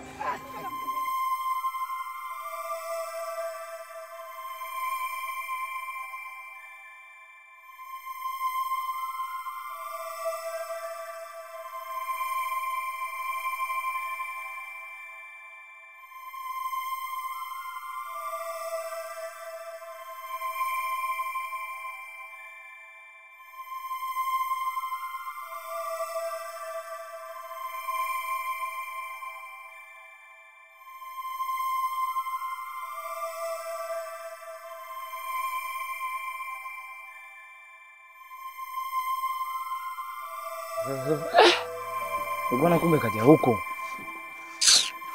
Si mwana. Kwa kazi ya kuishi vijijini na deki. Tafute tu chumba mjini na mimi niende mjini. Moyo. Oya. Mwanangu. Bwana unajua kuna vitu vingine ndio mwanangu. Sio poa. Mwanangu limeniendesha hili yule. Sio poa. Hivi hapa kuli nimekuta fungwa amekula kweli mahindi. Bwana umeona hapo unapoingilia tu hapa? Kwenye mpaka. Kwenye mpaka hapa. Bwana amekula sana. Sawa bwana. Sasa hapa ndugu yangu sijui hata tufanyaje kuhusu wale fungu. Yeye amekula vibaya kule fungu jamani. Na hivyo kuona kule nimekosa nikaja kwenye tanuru. Baba ngoma ishaenda hii. Tayari? Hapa mpaka Ijumaa mwanangu nachukua pesa. Mpaka Ijumaa? Na ile gogo tuliweka pale la mvule katikati. Unakuta kushakusema ndio nundu umebaki kati hapo? Huku kwote ndio maana kupana kati ya kiuno. Ndio umekati ya kiuno tayari. Nishatoboa pipe ina maana kwamba upepo unapiga mdogo mdogo hapa inaona mpaka usiku wa leo. Mbona hapa kila kitu kinaenda sawa? Sasa hapa tayari wote tutobona upande wa kule. Kule tayari. Ubavuni huko kwa lishaisha. Unasikia? Huko lishaisha hili. Umeona? Ndio maana nikakata kwanza kiuno. Umeona? Ukishakatia hivi unaona ni matobomu. Umote huko. Kweli. Hapo sawa. Fresh. Sasa nikula nilikoenda kule kidogo viazi vinaendelea vizuri. Sasa mpaka Ijumaa vitakuwa vizuri kwa sababu yule mama pale anakanga viazi kanigea oda yule. Kwa ina maana tutapiga hela huko na huko. Tutapiga hela na huko na mkate tunapiga hela. Sawa sawa. Unajua kazi. Njoo mwanangu. Sasa umeona bwana. Naingia tu kwenye kona ile ya kuja nyumbani. Namkuta naye huyo. Usishemeji huyu. Shemeji vipi? Safi. Mzima mimi mzima. Wapi? Nakuja kwa Moyo. Moyo katoka. Ameelekea wapi? Umempata ule mtoto na sauti nzuri. Wewe bwana wewe. Nikamwambia hapa Moyo katoka. Umeona? Kaenda huko kasikia fungu anakula mahindi ndo kawahi kwa bondeni. Umeona bwana? Akasema sawa. Ila shemeji, mimi kuna kitu nataka nikwambie. Laiti kama angekukuta leo, kingetokea jambo. Sikiza nikwambie tu. Huyu mwanamke unajua unaamini kwamba anataka ndoa hivi ukimwona hivi ina maana kule mwanamke kule ananipenda. Ila kusema kweli Moyo yule ana shida. Kwa sababu shida iliyopo yule pale yule alichoniambia kwamba alikuwa na mmewe alikotoka. Yule mmewe yule eti mmeme. Yaani mpaka nasema yaani yule mmewe sawa amemfuma na mwanaume mwingine. Nimesemaje? Sasa yule mmewe kamfuma na mwanamke mwingine. Umeona bwana? Tena ndani kwake kwenye kitanda chao. Umeona bwana? Mwanamke yule ikabidi ampige yule mwanamke mwenzie. Kamdunda kweli kamkanda. Mwanamke wako ni Mwakinya. Leonardo. Ndio nikuvia yupo. Yule anaonekana hivyo yani. Umeona? Kwa hiyo kampiga sana. Licha ya kumpiga inaonekana alimuumiza, kwa alichukuliwa hatua ya kukamatwa na kupelekwa polisi. Kwa alifungwa. Sio kifungwa kwamba alienda jela, aliwekwa ndani. Umeona? Kwa hiyo Moyo ndugu yangu nakuomba. Yule mwanamke anaonekana kabisa hana Yaani hana kabisa mchezo na mahusiano yake aliyoingia sasa hivi. Kwa sababu huko nyuma alikotoka alishatendwa. Na laiti kama ametendwa, jifikirie kama wewe ulishatendwa, ukipata mwanamke mwingine amekutenda. Jiulize maumivu gani ambayo utajisikia. Yaani itakuwa vibaya, itaonekana kama na mkosi. Basi moyo, na kuomba kabisa jitahidi sana kumuonyesha furaha yule mwanamke. Laiti kama lingelikuwa kwamba yule mwanamke angekuwa akupendi, asingekuwa anakuja hapa kwenye iko kibanda chako. Umeona? Yule mwanamke anakupenda sana. Kwa kibanda gani ulichokuwa nacho hapo mpaka yawe nakuba? Hakuna. Sikiliza nikwambie. Yule mwanamke wako ule wa 7 yule, mdogo wake 7 yule. Yule wa Zanzibar. Achana naye. Yaani kabisa vunga mkaushie. Mzee Husani mtoto wake unamfuatilia sana na kuonaga tu. Unamwambia mara hapa, achana naye. Siku akija kugundua yule mwanamke atakuja kuumiza. Kama sasa hivi alikamatwa alienda polisi, sasa hivi ataenda jela. Kwa ajili yako. Moyo tuliza mapepe, yule mwanamke anakupenda. Kwa bana. Unajua Aisha mimi kwa sasa hivi nakwambia jamani, kwa sasa hivi naomba mniache. Tena ili mradi wa mtoto ili kumkatisha. Nikamwambia baba yako kanifuata kwenye tanuri. Kaniambia niachane na wewe. Kwa Aisha niache. Unajua yule mzee? Sikataka kuta mtoto wangu. Mimi sitaki, mimi namwachia Mungu bwana. Unajua Mungu atamwachia nini? Mwanga. Sitaki yule mzee. Hakuna mtu asomjua mzee Hussein. Umeelewa sijui Maana kuna mzee ukienda kwenye shamba mambo mpaka mwanangu kwa shamba sio kwako utapotoka mkorofi yule mzee. Kwa tu achana na mambo na Aisha niache. Labda nakwambia kitu moja, mimi nimekusikia. Afu mimi nataka siku sasa. Umesikia? Siku ya ndoa. Mimi kutoka Toni wewe mwanangu, uwe katika kamati ya mapishi. Umesahau mimi kitengo changu? Kwenye kibisa. Sasa ni kazi uvaa. Kama kawaida. Shehe. Na mimi mwenyewe siku nataka niingie. Moyo. Wewe usiki wewe utakuwa mwali kipindi hicho. Mimi nishakuwa mwali Mimi nitakuwa ndo nishika majukumu yote sasa. Kwenye upishi uko ulikosema, kwenye ngoma ndo mimi. Lakini moyo, mimi nataka nikuombe kitu kimoja ndugu yangu. Ndio. Yule mwanamke yule. Yule mwanamke ndo amekuja kushika maisha yangu.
Vipi jamani? Habari za asubuhi.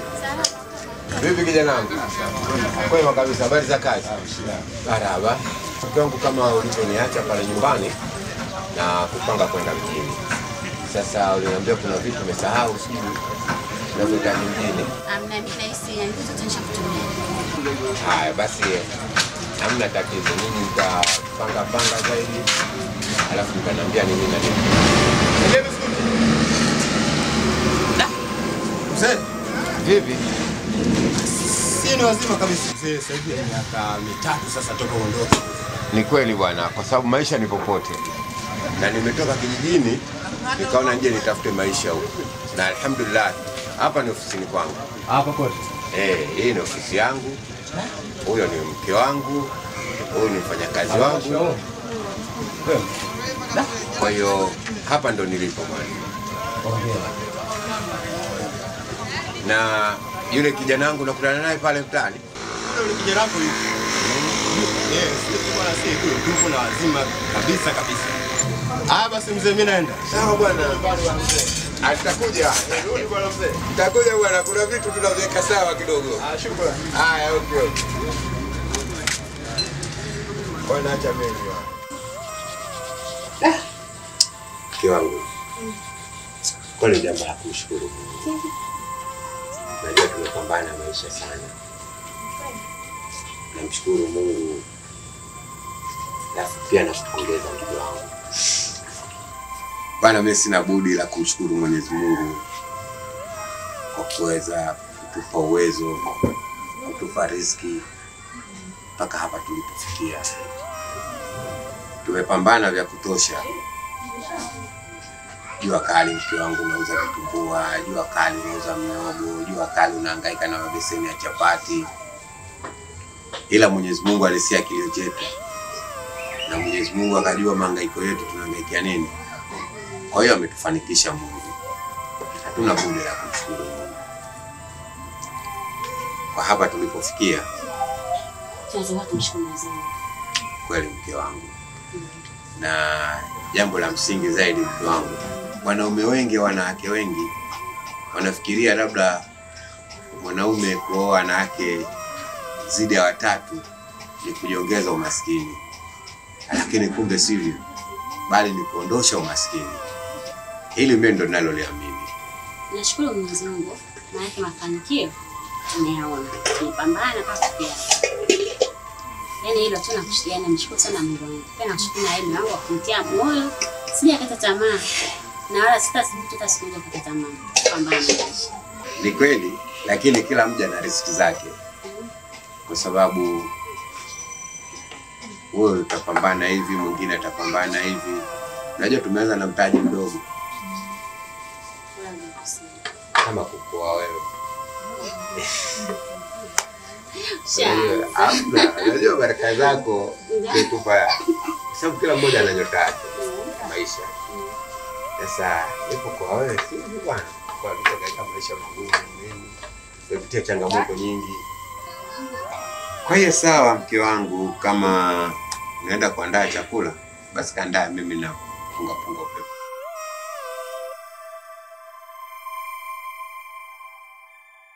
Naona bwana.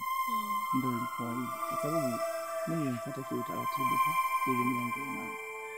Lakini cha kushangaza yule mzee, ngoja baba nipange kitu hicho. Mwana mke wangu. Mimi nilimfuata tena kwa nia njema kabisa. Mzee Mangushi, huku umezidi kwenye huu mpaka kwa sababu mimi baba kipindi anaenda kwenye kazi lile shamba.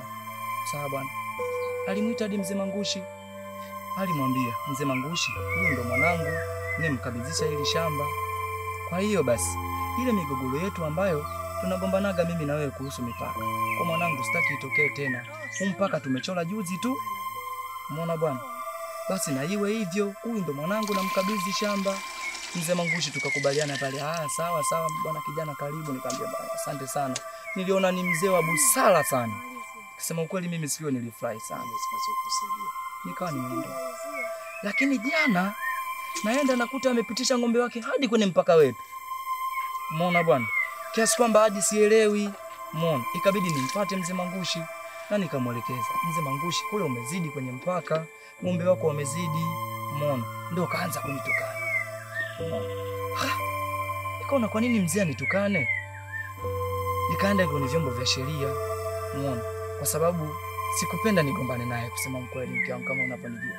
Lakini ule mzee alitaka tugombane, umeona? Ikabidi mimi nifuate vyombo vya sheria na nikaenda kumwelekeza mwenyekiti. Ndipo akaitwa akapelekwa hadi kituo cha polisi. Lakini watu wanaomzunguka nilienda, kwa maana ni majirani zao. Nikaenda kuwauliza, huyu mzee yupo hivi na hivi. Walichoniambia kwamba ule mzee ndio jinsi alivyo, ni mkataji wa ovyo wa mipaka, anapindisha sana, na hata hivyo anajivunia sana uchawi. Mimi sasa, kusema ukweli, yule mzee mzima nitamfunza. Lakini makosa yake yalikuwa ni mawili, na maana kwamba kuvuka mipaka, lakini haikutosha kutukana, si ndio? Basi wacha tuache sherehe tuache, kwa sababu unajua yule mzee ni mchawi sana. Sasa mimi karibu.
Vipi?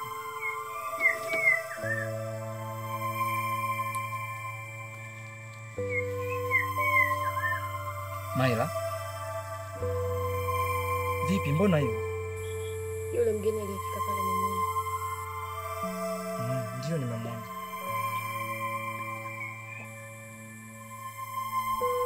Mbona kama simuelewi? Kwa sababu amefika hapa, nilitegemea labda ni mgeni anayekuja kwa ajili ya kununua matunda.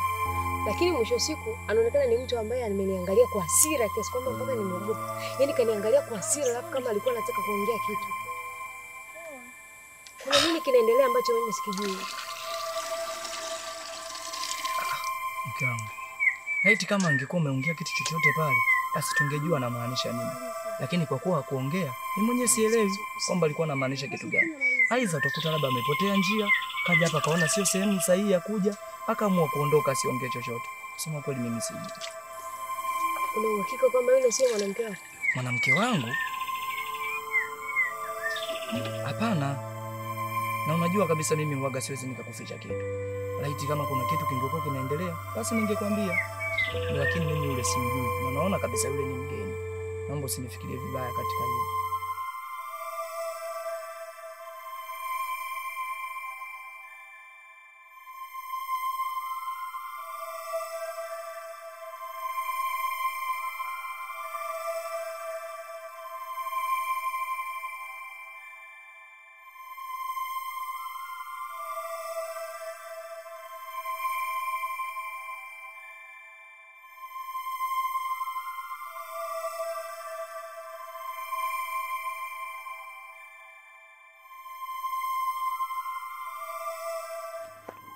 Nisikie nini?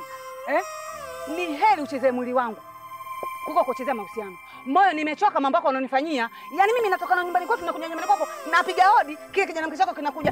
Ni karibu. Maana yake nini? Mwanamke. Kwa nini unajifanya ujielewe? Unajizima data nakuuliza. La hiyo. Moyo, naomba unisikilize. Moyo, nimetoka huko. Naomba unisikilize. Huu ni muda wangu wa kuongea. Naomba niache niongee. Nimetoka huko mimi Moyo, nimeachana na wanaume chungu mzima. Mimi nishafikia stage mpaka kupigana na wake zangu kisa mapenzi. Mimi unavyoona mguu, mimi natoka kwa 7. Sawa, aliniita Moyo njoo. Hivi ninavyorudi naelekea nyumbani. Afu huyo mwanamke mimi nimemtoa wapi? Anatoka wapi? Kwa mimi chizi Mimi chizi sijielewi, si ndio? Kwa kutoka kongoro zangu huko mpaka kunakuja huku, alafu mtu anakuja kabisa ni heli ningekuwa sijamuona. Mwanamke nimemuona, alafu leo unakuja kuniambia wewe eti mimi nimetoka kwa 7, si nimetoka wapi? Unajikuta wewe mjanja kujifanya kubadilisha sehemu nyingine, hadi nikuone kwamba haukuwepo. Si ndio? Sauti yako sijaisikia mimi. Kwa moyo mimi sikujui Naomba nisikilize basi. Kitu ambacho nilikupa ufahamu. Ndio tunaishi watu wawili. Niko mimi na Antoni. Na huyo mwanamke atakopa watoni. Yeye ndo mwacha nyumbani. Lakini mimi ndo naelekea sasa hivi nyumbani. Una uhakika? Habari unakuja kuniambia si mwanamke sikatai. Unaweza kumkuta lakini wakuhakikisha kwangu mimi wa kwangu ni wewe. Sio mimi. Na kama unataka kuamini, naomba tuondoke. Ila kwa masharti. Moyo naomba unisikilize. Tena uganga tena. Sio uganga. Natoka hapa mimi naenda na hizo kongoro zako tumeenda kule. Nimeenda yule mwanamke ni mwanamke wako nimemkuta. Baba nikigeuza kisogo changu. Sawa mimi nakubali. Kwa kuwa sijafanya kwa kitu. Sawa. Na je, kama ukimkuta yule mwanamke yupo na Antoni, tutamaliza na huko, tutajua huko. Ndio. Twende.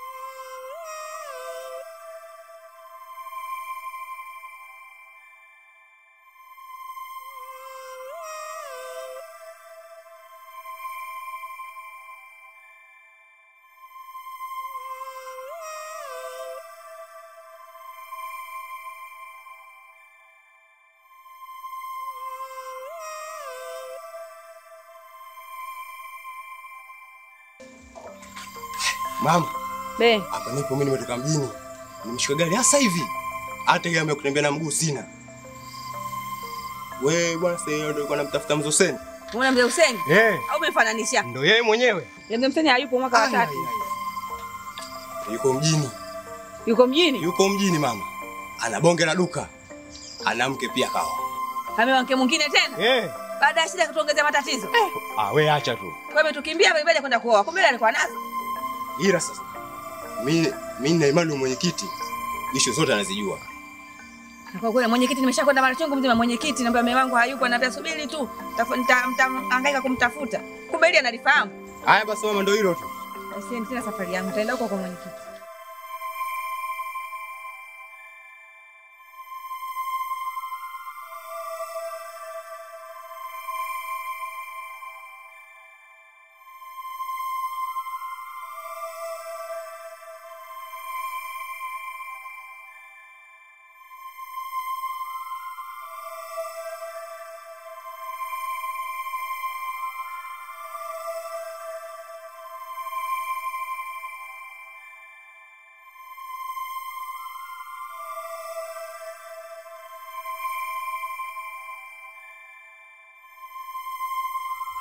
Mwenyekiti, uniambie ukweli kutoka rohoni kuhusu Mzee Hussein.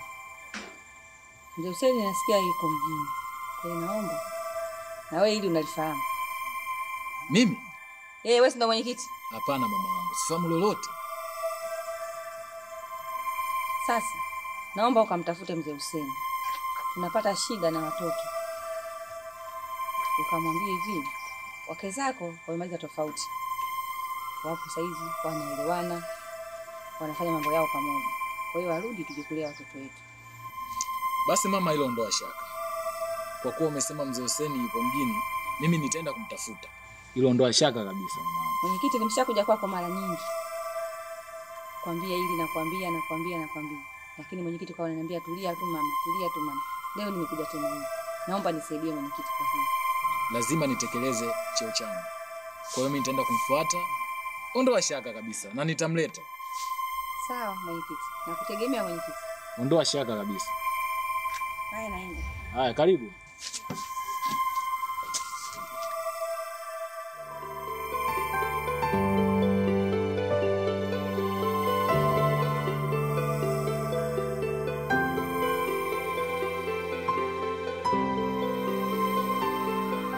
Shoga yangu. Jana kutwa nzima nakutafuta kwenye simu hata sikupati. Wewe unizimia mimi simu? Mimi nikuzimia wewe simu. Kwa kipi? Ndio nilikuwa nakutafuta sikupati. Ndio sababu nilikuwa napilika. Unajua unapilika? Kuna shughuli. Sema tu niko shughuli. Yaani ningeshinda kwa alika wewe kwenye shughuli. Kaenda watu dukani. Wewe. Sikia. Ule mpango. Sikwambia kuna issue. Usimazingira yako. Kwa sasa kuhusu shemeji yangu vipi nasi anamoka kwenye kundi gani? Nishafanikisha. Dada, ukiliona lile jitu. Na simu inaita sijui dangaji. Pia na shoga yangu. Yaani hapa kunasi anakaa kwanza hapa. Afu anapigia na simu. Sasa pokea simu. Pengine dangaji pia. Tulia.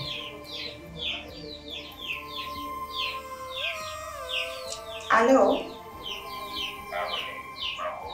Poa mzima.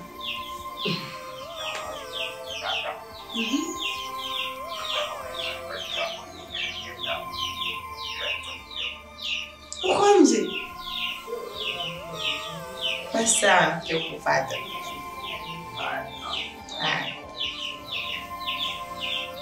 Shoga. Ili hapa danga. Ndio unasema jana kwa jana. Na kazi kwa shoga yangu. Sasa Tifa, unaanzaje kumleta hapa nyumbani? Hapo mwetulia. Mimi nipo.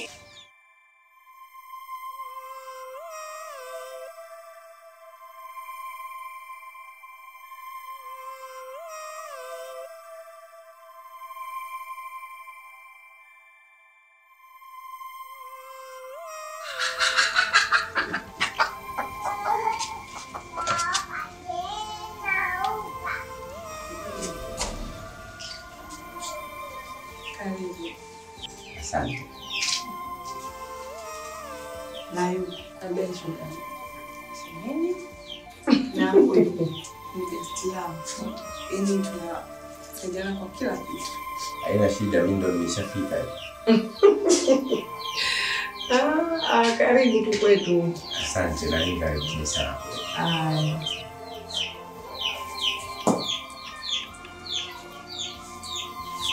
Kipi bwana? Ndugu yangu. Unajuaje? Ndio unaniuliza nilipajuaje? Siku 3 siku 4 hizi zote tena bado unakuwa mgeni. Nimekuja kwa shemeji hapa. Tu shemeji yako anaitwa Tifa.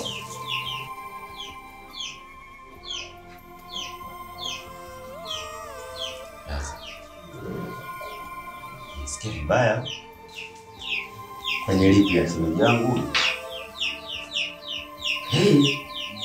Shemeji yako, nilipata mwanamke huku. Baby. Huyu ni mke wangu. Tena ni muda mrefu.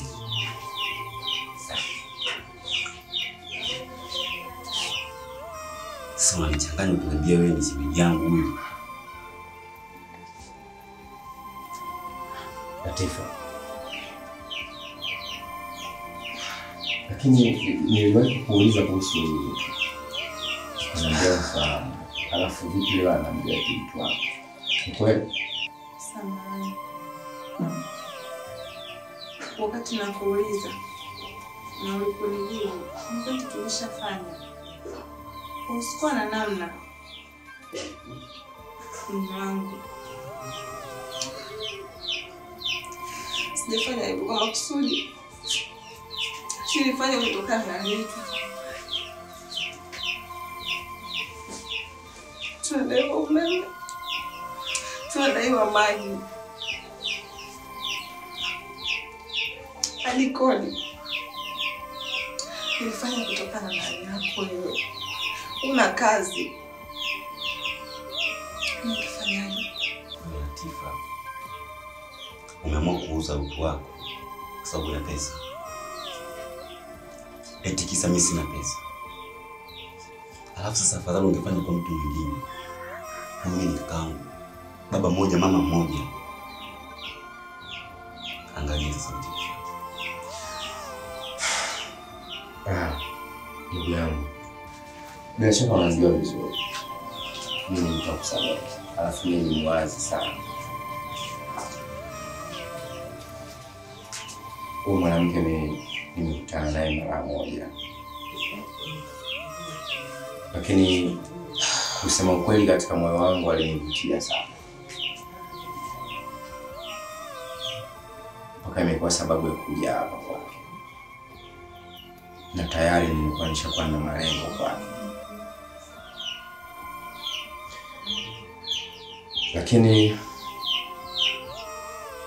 sidhani kama kuna tatizo, sababu wewe hukujua, mimi sikujua, hata wewe mwanamke pia hakujua. Ila mimi nikushauri kitu tu Latifu. Siku zote unatakiwa uridhike na ulichokuwa nacho. Uliyekuwa naye ana umuhimu hata kama hana kitu. Lakini usipomthamini na usiporidhika naye, basi matokeo yake huwa mabaya. Ndugu yangu, baba mmoja, mama mmoja, tunapita sehemu moja. Ni wanawake mnakuwa ubaya sana. Tena nyinyi, yaani zaidi ya maadui. Sawa, mtu wako hana kitu.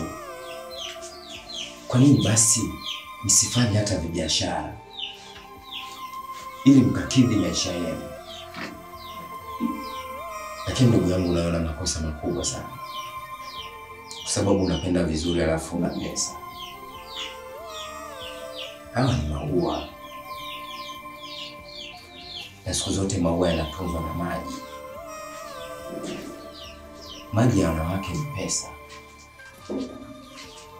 Umekimbia kazi, umeacha vitu vingi sana ambavyo vilikuwa vinakupa faida, umekuja kujichimbia huko. Leo unaishi maisha ya kutangatanga kiasi ya kwamba mpaka mwanamke wako haioni thamani ya kitu chako. Huyu anatunzwa na nani sasa? Kama kweli unampenda, unatakiwa umtunze. Upambane uwe na pesa ili umtunze mwanamke wako.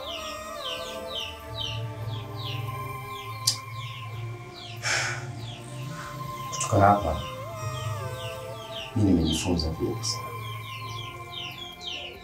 Kuachia mwanamke wako utaishi naye.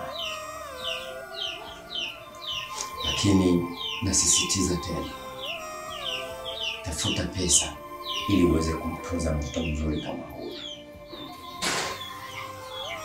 Kama utaona umuhimu wa pesa, basi utanifuata nyumbani. Nikupe kazi ufanye ili upate pesa. Pia naomba unisamehe kwa yote ambayo umetokea. Ingawa sikuwa na kosa kwako. Na kuheshimu, nitaendelea kuheshimu. Na kupenda ndugu yangu, na nitaendelea kukupenda. Mapenzi yasisababishe ukaweka chuki katika moyo wako. Hata mimi pia nimeifuta chuki kwako. Latifa, yaliyopita tufanye kama tulilala, alafu tuliota. Tumeamka, kumbe ilikuwa ndoto. Ila usinichukie. Unatakiwa ujifunze na hili.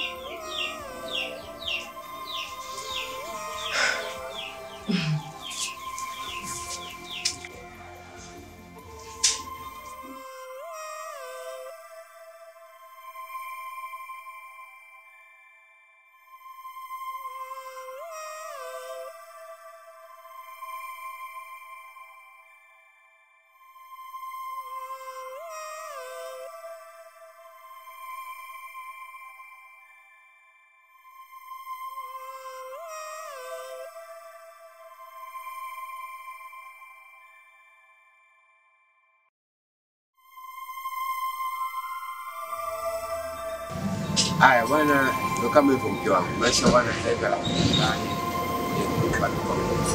Endelea. Bila kujisahau. Oh, Jose. Vipi? Salama wewe sasa hivi. Wewe kabisa. Unaweza kuzungumza. Lazima. Asante. Haya. Ongeza bwana ananipa mara nyingi. Kila anaponikuta kwenye kiti mzee Hussein hajarudi nyumbani. Ndugu yangu, mimi napita hapa kila siku nakuona. Sina budi nikwambia haya. Bwana mzee Hussein, rudi nyumbani. Wake zako kule wanalalamika. Una mwaka wa 3 sasa hivi hujafika nyumbani. Mimi sikatai kurudi nyumbani. Ila bwana, nilikueleza kila kitu. Matatizo na mashaka ya pale yaliokuwa yanatokezea nilikuwa nayaona. Mpaka nilichanganyikiwa kabisa. Sasa hivi karibu mwaka 3 tena huo. Ni kweli, lakini sasa huwa nafikiria nitaanzaje kurudi pale. Yaani kwako ufikirie kurudi? Ondoa kabisa shaka. Hakuna tatizo.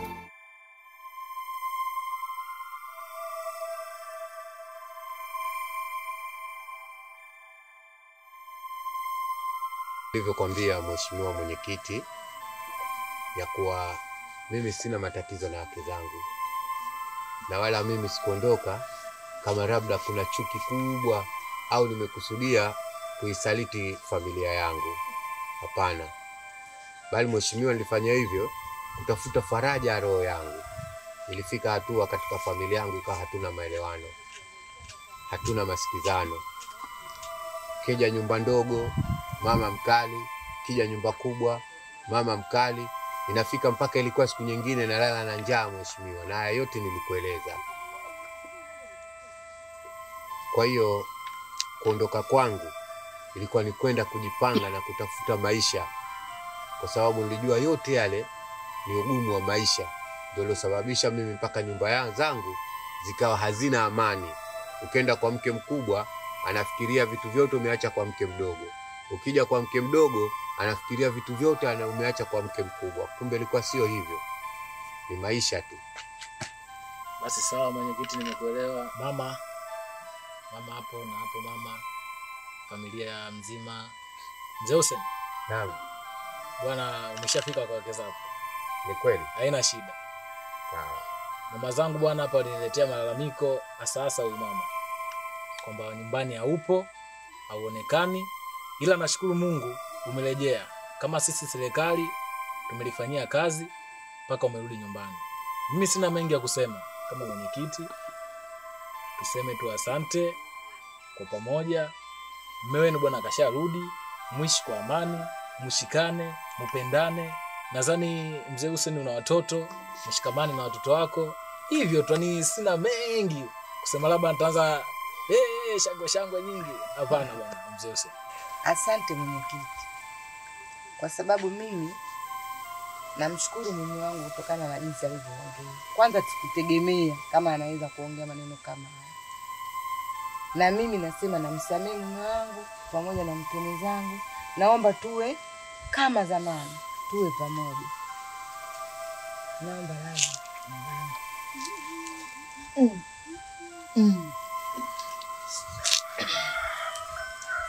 Sawa, wake zangu, mimi sina pingamizi na nyinyi, na wala sina tatizo lolote.